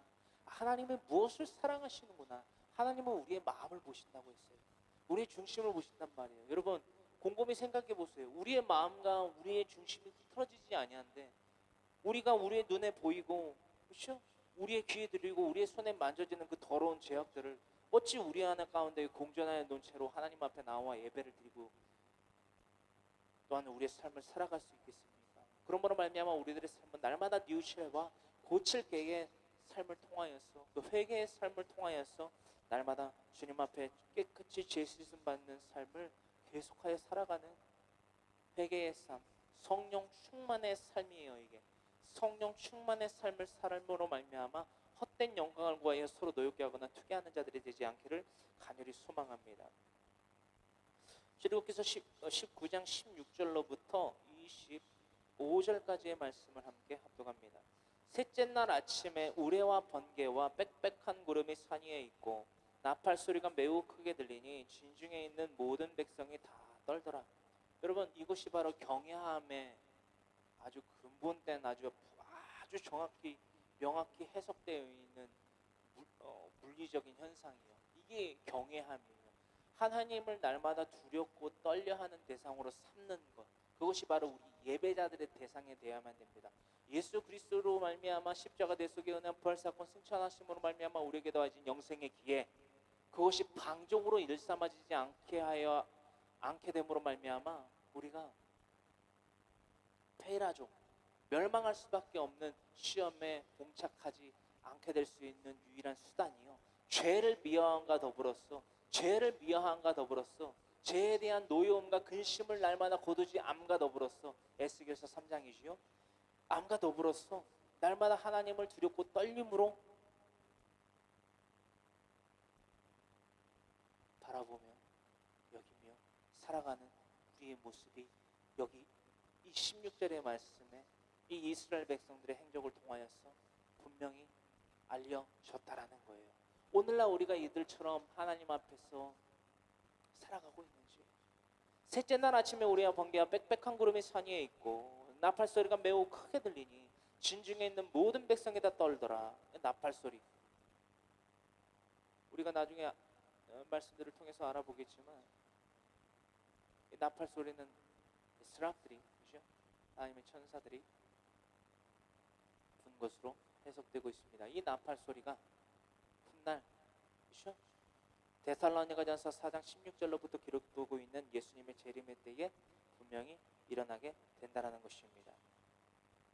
이와 같이 우리는 살아야만 합니다. 17절, 모세가 하나님을 맞으려고 백성을 거느리고 진에서 나오매 그들이 산 기슭에 서 있는데 신의 산에 연기가 자욱합니다. 물리적인 현상을 통해서 하나님의 영광, 그 쉐키나, 하나님의 영광이 나타나고 있는 그 사건입니다. 연기가 자욱하니 여호와께서 불 가운데서 거기 강림하심이라. 그렇죠? 떨기나무 가운데에서 모세에게 처음 나타나신 하나님이 더 큰, 그렇죠? 불 가운데에 임하시는 거예요. 그들 모두가 보기에, 그들 모두가 느끼기에, 그들 모두가 하나님을 경외하기에 부족함 없는 물리적인 쉐키나 영광으로서 그들 앞에 나타나신다는 거예요. 여러분들이 잊지 마십시오. 구름 기둥과 불 기둥 동안 하나님의 영광, 그 쉐키나임을 여러분들이 잊지 아니하시길 간절히 소망합니다. 르비딤에 이르러서까지 18장이지요. 출애굽기서 18장에 이르러서까지 이스라엘 백성들이 출애굽 이후에 13장 이후로부터 10가지 하나님의 쉐키나 그 영광을 체험하게 된 그 도표를 여러분들에게 정리하여서 카카오톡으로 보내드린 바가 있습니다. 그 부분 또한 참고하시면 출애굽기 강해를 나누고 다시금 되짚어 보시는 데에 아주 좋은 자료로 사용될 것이라 생각합니다. 나팔 소리가 점점 커집니다. 나팔 소리가 점점 커질 때 모세가 말한즉 하나님이 음성으로 대답하시더라. 여러분, 이 말씀을 굳이 뭐 강해를 통해서 풀이하지 않아도 이 무슨 말씀인지 다 알아듣잖아요, 그렇죠? 그냥 저는 읽고 있습니다. 너무 제가 감히 뭘 풀이할 필요조차도 없고, 뭐가 너무 대단해서 막 못 풀겠습니다 이게 아니라 그냥 이 말씀 자체가 너무 막 느껴지고 알게 되고 신뢰하게 되고 가하거나 감할 게 없어요. 그것이 거룩한 가감이라 할지라도 가하거나 감해질 게 없기 때문에 지금 그냥 읽고 있습니다. 이 부분은.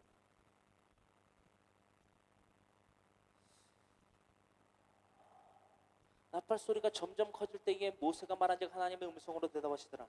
여호와께서 시내 산 그 산 꼭대기에 강림하시고 모세를 그리로 부르시니 모세가 올라가매. 하나님은요, 우리가 하나님, 내가 주님 믿습니다. 주님을 따르기를 원합니다. 주님 말씀에 순종하는 자가 되기를 원합니다. 그 믿음을 갖기 위한 담대함을 결단을 가질 때예요. 하나님은 분명히 영광의 모습으로 나타나십니다. 할렐루야. 우리의 물리적인 그 현상들을 통하여서 분명히 나타났어요. 아니면 우리의 생각으로, 우리 묵상 가운데 의해서 말씀으로, 기도로, 찬양으로 나타나십니다. 여러분 그때를 분명히 캐치하세요. 그리고 여러분 중요합니다. 이 영광이 사탄의 영향은 아닌지 분명히 분별하십시오. 그래서 필요한 것이 말씀입니다. 하나님의 말씀 성경 66권을 읽지도 않고 강해를 하지도 않고 강론을 하지도 않고 가르치지도 않고 가르침 받고자 하는 의욕도 없고 하지도 않는다면 사탄의 음부의 권세에 시험을요, 멸망케 하려 우리에게 다가오는 그 시험을요, 결코 분별조차 할 수 없습니다. 여러분 이 점이요, 여러분들 분명히 참고하세요. 여러분들의 가족들이요, 여러분들은 지금 인터넷을 통하여서 여러분 이 강해 설교를 나누고 있는 여러분들의 기쁨이고 진짜 뭐 감사하고 막 은혜일 줄 모르겠지만, 여러분들의 주위에 여러분들의 가정만 하더라도 여러분들의 남편, 여러분들의 아내, 여러분들의 자녀들, 여러분들의 친족, 여러분들의 이웃을 보십시오. 그 가운데 특히는 누굴 봐야 되느냐? 하나님을 믿지 아니하는 비그리스도인들도 여러분들 정말 애통한 마음으로 봐야 되지만, 더 애통한 마음으로 여러분들이 사명감을 갖고 바라봐야 될 자들이 누구냐? 또한 그들을 말씀으로 가르치고 함께 예수 그리스도의 교회 공동체로 나와야 되는 이유가 무엇이냐? 하나님의 말씀으로 날마다 가르침을 받아야 된다는 거예요. 이 강의 설교, 이 강론을 하는 이유가 뭐냐면요, 여러분 하루마다 일주일에 5번씩, 제가 뭐 칼뱅도 아니고 일주일에 5번씩 이 강론을 준비를 해서 강의 설교를 준비해서 하는 게 정말 힘들어 죽겠습니다. 이거 뭐 여러분들한테 자랑하고 막 있는 것처럼 막 고생하는 것 막 나타내려고 그렇게 하는 게 아니에요. 여러분. 저 하루에 2시간 잡니다. 저 하루에 2시간씩 자면서 강의 설교를 준비해요. 여러분들은 하루를 몇 시간을 가지고 살아가는지 모르겠지만 전 제 시간 2시간, 잠자는 시간 2시간 말고는 22시간을 하나님의 말씀을 강론하는 데에 사용합니다. 이거 여러분들한테 말씀드리려고 이거 하는 게 아니라고요. 여러분 우리가 그렇게 살아야 됩니다라는 거를 믿음으로써, 증거로서 여러분들에게 나타나고 보이고 행케하려고 동일하게 본을 보이고, 여러분들에게 그 보인 본을 통하여서 여러분들도 저와 같이 믿음의 사람들로서 살아가게 하려고 이 강의 설교를 22시간을 들여서 준비를 하고 여러분들에게 나누고 있는 거예요. 육체적으로요? 죽을 것 같냐고요? 아니요. 막 심장이 이루 말할 수 없이 뛰어요. 기뻐서, 감사해서, 또 두렵고 떨려서. 지금 이 16절로부터 기록되고 있는 이스라엘 백성들이 대면하는 하나님의 모습을 내가 정말 이 마음으로 받고, 이 말씀으로 받고, 찬양으로 받고, 감동으로 받고, 묵상으로 받고, 기도 가운데 이게 받고 하는 것처럼 두렵고 떨림으로 또한 준비하고 있는 이 시간임을, 이제는 저만의 시간이 되었으면 안 돼요.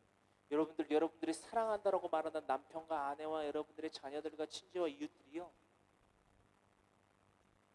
멸망받을 수밖에 없어요. 왜? 하나님과 원수된 자들이기 때문에. 그곳에서 나와서 신분의 상승, 즉 하나님의 거룩한 제사장, 하나님의 거룩한 백성이 되기 위하여서 하나님의 말씀으로 채워지지 않으면 안 된다는 거예요. 내 생각, 내 말, 내 행동으로 내가 무슨 사회적으로 직위와 직분을 활용해서 선한 행실을 내 따르고 그래서 그건 내가 말하는 선한 행실이고, 육으로 난 것은 육으로 난 거기 때문에 육에서 난 것은요 결코 선한 것이 날 수가 없습니다. 가시와 엉겅퀴밖에 낼 수 없으면 그 가시와 엉겅퀴는 결국 멸절당할 수밖에 없는, 멸망할 수밖에 없는 하나님과의 원수된 그 상태를 물리적으로 표현한 것임을 잊지 아니하시기를 간절히 소망합니다. 말이 조금 빨라도요 여러분들 잘 이해해 주세요. 유튜브는 좀 재생 속도를 좀 느리게 하는 게 있어서 또 제가 또 알려드릴 테니까요 활용하시면 좋겠습니다. 5절까지 나눴죠? 21절 다시 나눕니다. 여호와께서 모세에게 이르시되 내려가서 백성을 경고하라. 경고하라는 거예요. 경고하라는 거예요. 날마다 경고하고 있어요. 저는 하나님의 말씀으로요. 여러분 예수님은 사랑이십니다라고 말을 하면서 여러분들 망령되이 행치 말라는 거예요. 하나님의 이름을 망령되이 일컫는 것은요, 십계명을 어기는 거예요. 죽을 수밖에 없어요. 성령님을 못 오가는 죄예요. 그거는 나의 악행을, 그렇죠? 정당케 하기 위해서, 정의롭게 하기 위해서 하나님의 의를 굳게 만드는 것은요, 죽을 수밖에 없는 행위예요. 그건 믿음 가진 자들이 아닙니다. 하나님을 조롱하고요, 예수 그리스도를 다시금 십자가에 내어놓고 못 박는 자일 뿐이라는 것입니다. 히브리서 6장 1절부터 8절의 말씀을 이 부분에서 묵상하셔야만 합니다. 적어놓으세요. 히브리서 6장 1절부터 8절의 말씀, 이것을 내가 묵상하고 이와 같이 내가 예수 그리스도를 다시금 십자가에 드러내놓고 못 박아 욕되게 하는 자가 되지는 말아야겠다. 왜? 멸망당할 수밖에 없으니까. 저는 날마다 여러분들에게 경고하고 있다는 거예요. 여러분, 형식적으로 이 강해 설교의 시간이 되지 않기 원합니다. 형식적으로 우리의 삶이 살아가지 않기 원해요. 분명한 목적과 그 목적을 이루기 위한 거룩과 성결을 하나님 앞에 갖추는 자들 되기를 간절히 소망합니다.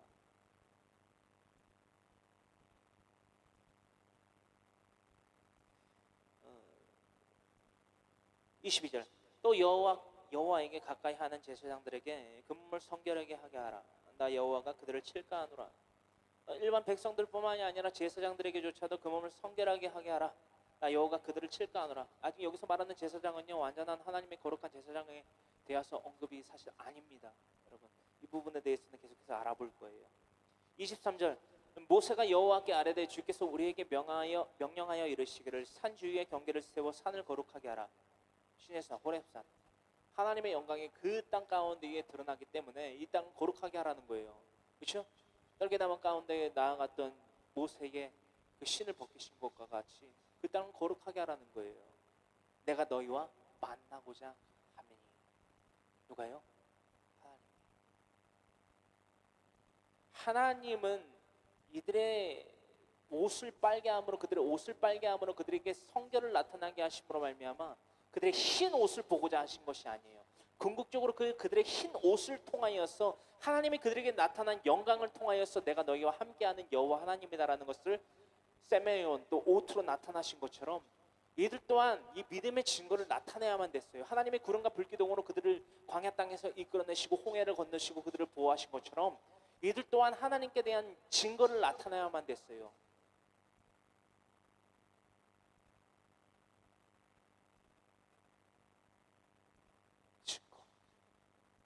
우리가 날마다 하나님께 나타날 믿음에 대한 증거는 무엇으로 나타나고 있습니까? 아, 지금은 좀 아닌 것 같은데.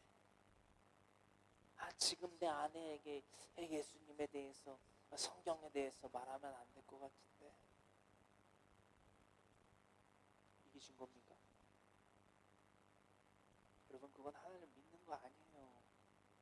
여러분 스스로 착각하고 있는 거예요. 내가 믿음이 있다. 착각하는 거라고.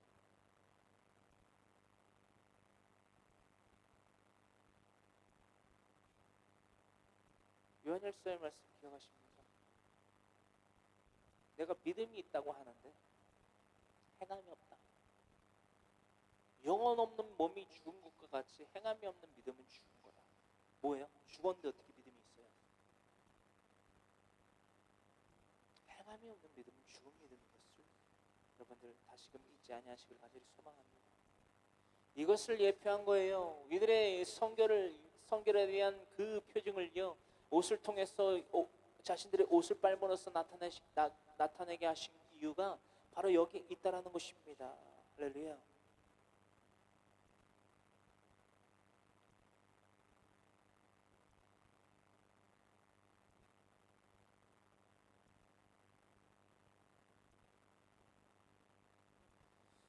(24절) 여호와께서 그에게 이르시되 가라, 너는 내려가서 아론과 함께 올라오고 제사장들과 백성에게는 경계를 넘어 나 여호와에게로 올라오지 못하게 하라. 내가 그들을 칠까 하노라. 여러분, 거룩히 구별되고 성결되고 그 믿음에 대한 증거를 나타내기 노키마주의 삶을 살아간 자들이 아니면요, 하나님과 함께하여 줄 수 없습니다. 완전한 구원론, 뭐 킹 제임스 번역 성경 뭐 그것들을 가지고 그 구원파와 같은 완전한 구원론에 대한 교리를 가지고 장난을 하는 구원파들이 있는데, 얼마 전에 또 그 교리 논쟁으로서 제가 히브리어와 원어, 그리고 헬라어 언어, 그리고 각기 개역개정판 성경의 기록들을 통해서 긴 거진 한 1년 동안 그랬던 것 같아요. 그들이 어떤 사상들을 가지고 어떠한 문제점들이 있기에 그런 행동들을 하는지 제가 유도를 해봤습니다. 근데 결국 정말 본인들도 깨달을 수 있는 그런 비진리를 스스로들도 알면서 모른 채 하고 있더라고요. 즉 행함이 없는 믿음을 갖고 있다라는 것입니다. 정말 여러분들도 라고 할 수밖에 없는 것만 간략히 말씀드리면, 그들은 사도신경 안 합니다. 마태복음 6장 9절로부터 13절에 있는 주기도문 인정 안 합니다. 안 읽습니다. 여러분, 모든 성경은 하나님의 감동으로 된 것으로 교훈과 책망과 바르게 한과 하나님의 의로 교육되기에 유익한 것이니 이것을 단지 구약성경 39권에서만 이르러서 생각하고 있는 자들이 있다면요, 그거는 신약성경은 결코 사용해서는 안 되잖아요. 근데 구원파, 그 킹제임스 성경을 번역해서 사용하는 구원파의 같은 뿌리인 것 같아요. 제가 봤을 땐 그들은 신약성경을 사용해요. 그런데 어디만 사용 안 한다? 마태복음 6장 9절로부터 13절의 말씀 활용 안 합니다. 히브리서 11장, 믿음의 사라고 기록되어 있는 히브리서 11장 그거 꺼내면 도망갑니다. 얘기 안 합니다. 저 욕하더라고요. 저는 저 인격 모독하고 인격이 어쨌네 저쨌네. 아니, 하나님의 말씀을 권면하고 교훈하고 가르치는 제 인격을 왜 거론을 합니까? 이건 약간 사람이니까는 이제 그만할게요. 이렇게 날마다 경고를 해야 된다라는 것을 우리는 살펴보고 있습니다. 왜 경고를 해야 되느냐? 하나님 말씀하십니다. 거룩히 성별되어서 성결하게 내 앞에 거룩히 구별된 믿음을 가지고 나오지 아니하면 반드시 죽을 수밖에 없다라는 거. 그 배경이 바로 지금 올려드리는 만화성경 2.0, 그죠? 자료 화면 제공해 주신 것을 잘 사용하고 있습니다. 25절입니다. 모세가 백성에게 내려가서 그들에게 알리니라. 여러분, 이 16절로부터 25절까지의 말씀을요, 그냥 쭉 그냥 읽었어요. 그냥 읽고 그냥 이게 이 말입니다라는 것만 말씀드렸어요. 해설 아닌 해설을 했습니다. 근데 이 성결, 여호와께 대한 성결, 거룩, 구별, 죄 없음, 의인의 삶, 이걸 왜 살아야 되고 무엇 때문에 살아야 되고 어떻게 살아가는지 그 솔루션에 대하여서까지 우리가 나누고, 이 시간 하나님께 영광으로 같이 올리는 거룩한 향기의 제사를 드리는 시간 되기를 원합니다.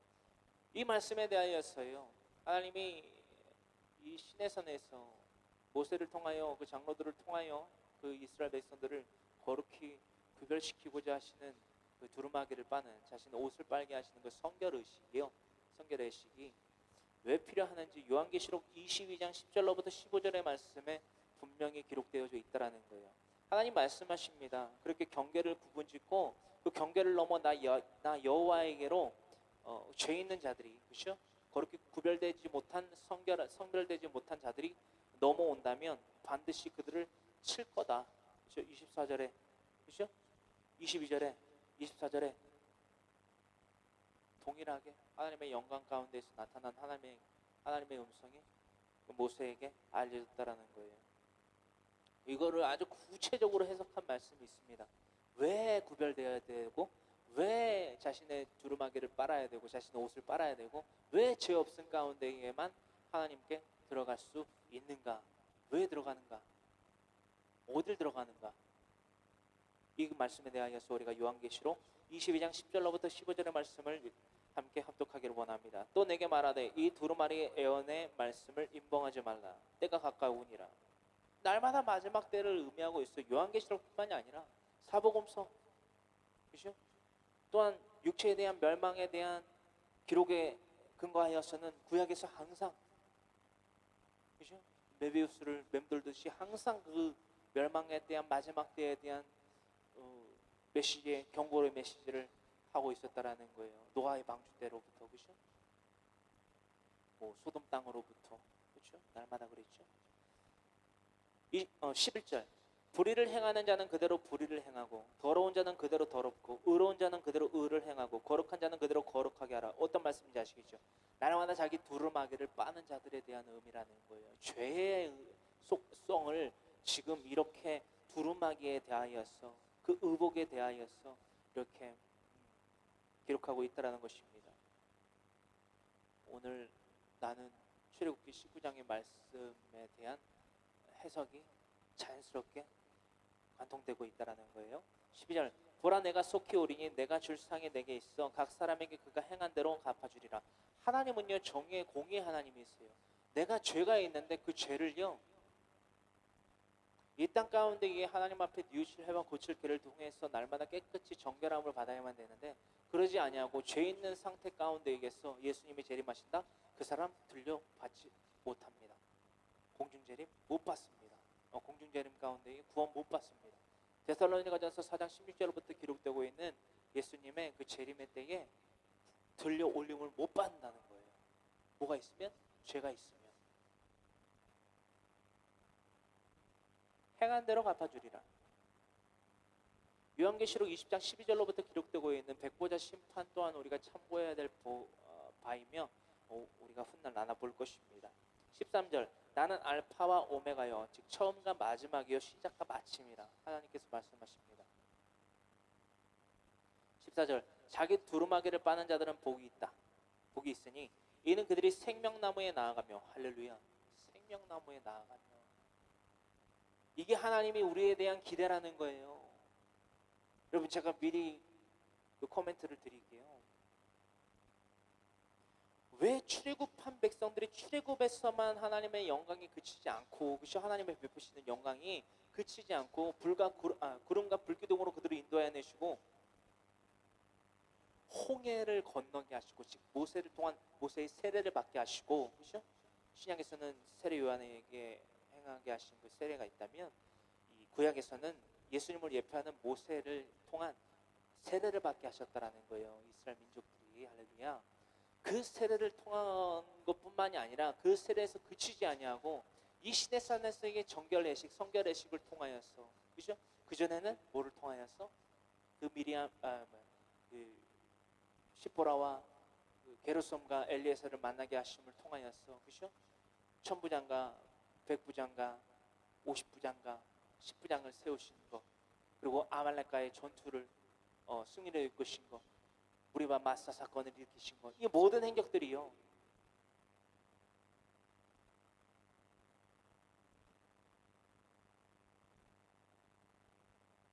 뭐를 통합니까?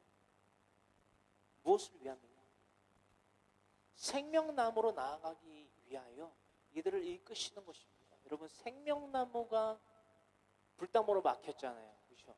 창세기서 3장에 기록되고 있는 바와 같이. 그렇죠? 불담으로 막혔는데 그 불담으로 막힌 하나님의 태초에 지으신 동산, 그건 지금 물리적으로 없잖아요. 그렇죠? 물리적으로 우리 눈에 안 보이잖아요. 왜 없죠? 왜 안 보이죠? 성령의 불담으로 막아 놓으셨기 때문에. 여러분, 이 창세기서 3장을 우리가 보고 끝내기를 원해요. 제가 뭐랄까 그치고 싶은데, 여러분, 너무 중요한 거라. 근데 광야에서의 삶이 왜 이렇게 빙빙, 즉 블레셋 사람들의 땅으로 지름길로 향하게 하지 아니하시고 왜 광야 땅에서 빙빙 이들이 돌 수밖에 없었는가? 왜? 여러분, 광야의 땅은요, 이들에게 축복의 땅이었습니다. 가나안 땅이요, 젖과 꿀이 흐른다고 해서, 즉 하나님께 본 목적은요, 가나안 땅에 입성하여서 이들을 젖과 꿀이 흐르는 땅 가운데에서 이들이 드리는 예배를 받으시려고, 예배하는 제사장 국가가 되게 하시려고 하셨잖아요. 근데요, 정말 저는 그렇습니다.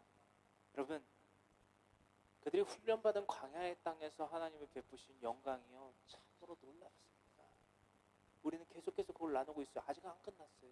근데 그 영광의 목적이 뭐고요? 어떤 환경이었는지 우리가 보기를 원해요. 하나님의 기대가 그 이스라엘 백성들에게 있었잖아요. 거룩한 제사장 국가, 거룩한 백성, 그렇죠? 예배하는 백성, 그렇죠? 이게 뭐냐는 거예요.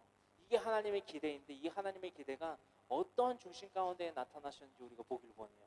이건 정말 놀라운 발견입니다. 여러분 창세기서 3장 22절로부터의 말씀입니다. 여호와 하나님이 이르시되 보라 이 사람이 선악을 아는 일에 우리 중 하나같이 되었으니 그가 그의 손을 들어 생명나무 열매도 따먹고 영생할까 하노라 하시고 이게 하나님의 기대거든요. 누구에 대한? 아담과 하와. 그렇죠?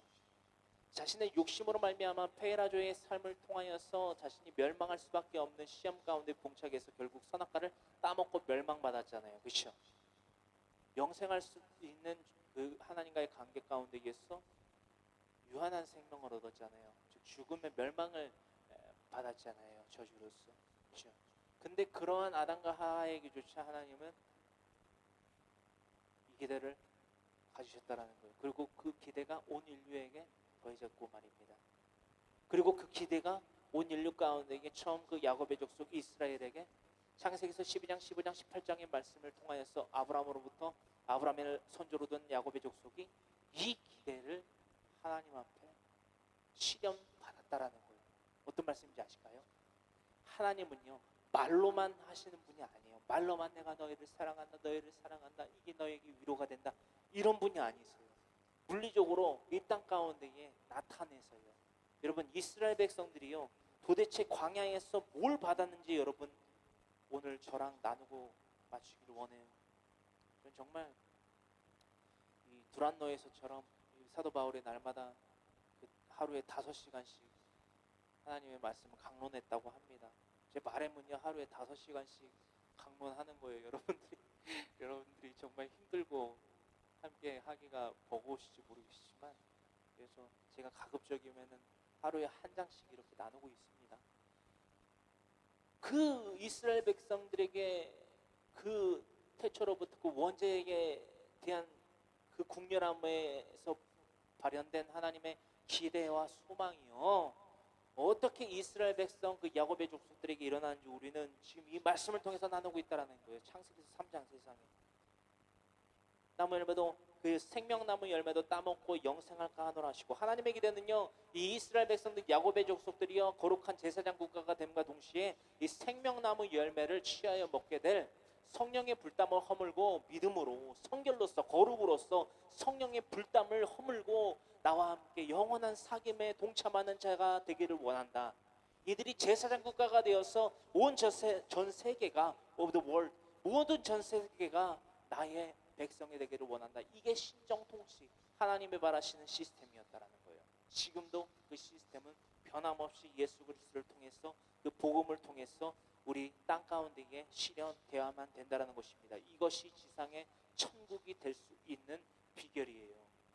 여기서 말씀드리는 지상이 천국이 된다.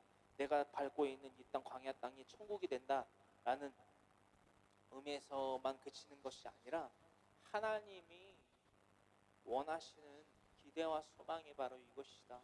모든 민족이 주님을 믿게 된다면 더 이상 말씀은 안 드릴게요. 이게 왜냐하면 한 번도 해석하지 않았던 부분이고 조금 위험한 발상과 이단들에 대한 조금 빌미를 줄 수 있는 말이기 때문에 하진 않습니다. 하지만 여러분들이 충분히 이해함 가운데에서 거룩한 상상의 나라를 펼치실 수 있게 될 겁니다. 이 말씀을 통해서 23절 여호와 하나님이 에덴 동산에서 그를 내보내어 그의 근원이 된 땅을 갈게 하시니라. 그렇죠? 공의 하나님이 공의를 베푸신 거예요. 왜? 하나님은 말씀하신 것은 지키신 분이니까. 24절 이같이 하나님이 그 사람을 쫓아내시고 에덴 동산 동쪽의 그룹들과 그쵸 천사들과 두루도는 불칼을 두어 생명나무의 길을 지키게 하시니라. 이름으로써 우리는 하나님과의 원수된 관계를 이 땅, 그렇죠? 진영, 그렇죠?를 통하여서 이렇게 물리적으로도 깨달을 수 있다라는 거예요. 보세요. 땀 흘려서 그들이 만나 매출하기를요. 그죠? 시험에 먹었잖아요. 어디를 건너서? 홍해를 건너서. 홍해가 뭐죠? 물담. 좌우에 약 10에서 16km에 달하는 물담을 건너서, 그죠? 만나 매출하기를 먹게 하시고, 그죠?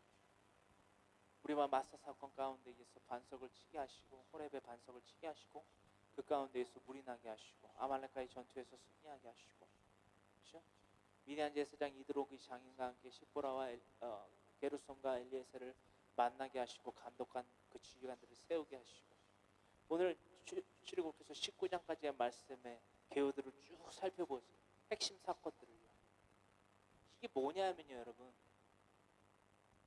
에덴 동산을 이들에게 더하신 것과 다름없는 거예요. 이게 하나님이 이 땅 가운데에 특히나 야곱의 족속 이스라엘 백성들에게 히브리인들이라고 불렸던 저 너머의 사람들이라고 하죠. 히브리인들의 원이. 이 히브리인들이라고 불렀던 이스라엘 백성들을 신분을 바꾸게 하시고 하나님의 백성으로 거룩한 제사장으로 불러내시면서 거룩히 성별되고 구별되게 하시는 그 믿음에 대한 시험, 도키마조에 대한 시험을 더하시며 이 환경을, 이 영광을 나타내셨다라는 거예요. 에덴 동산의 영광을 나타내셨다라는 거예요. 물론 이들에겐 영생할 수 있는 기회 또한 주셨다라는 것입니다. 요한계시록 22장의 말씀, 그죠? 15절까지의 말씀이죠. 이 말씀과 창세기서 3장 22절로부터 24절의 말씀, 그리고 우리가 계속해서 나누게 될 출애굽한 이스라엘 백성들의 광야의 생활 가운데에서 우리는 계속해서 이것을 매칭하게 될 거예요. 하나님의 기대와 소망이 이 땅 가운데에 어떻게 일어났으며 일어날 것이며 일어나고 있는지 말입니다. 저 여러분들의 삶 가운데 하나님의 영광, 그 세메이온, 그 오트로 말미암아 날마다 하나님께 영광을 돌리며 날마다 하나님께 우리 믿음을 증거하는 예수 그리스도의 사람들, 믿음의 사람들, 성령의 사람들 되기를 간절히 소망합니다. 간절히 소망합니다. 잠시 기도합니다. 사랑과 은혜와 자비가 풍성하신 하나님 고맙고 감사합니다. 하나님의 제사장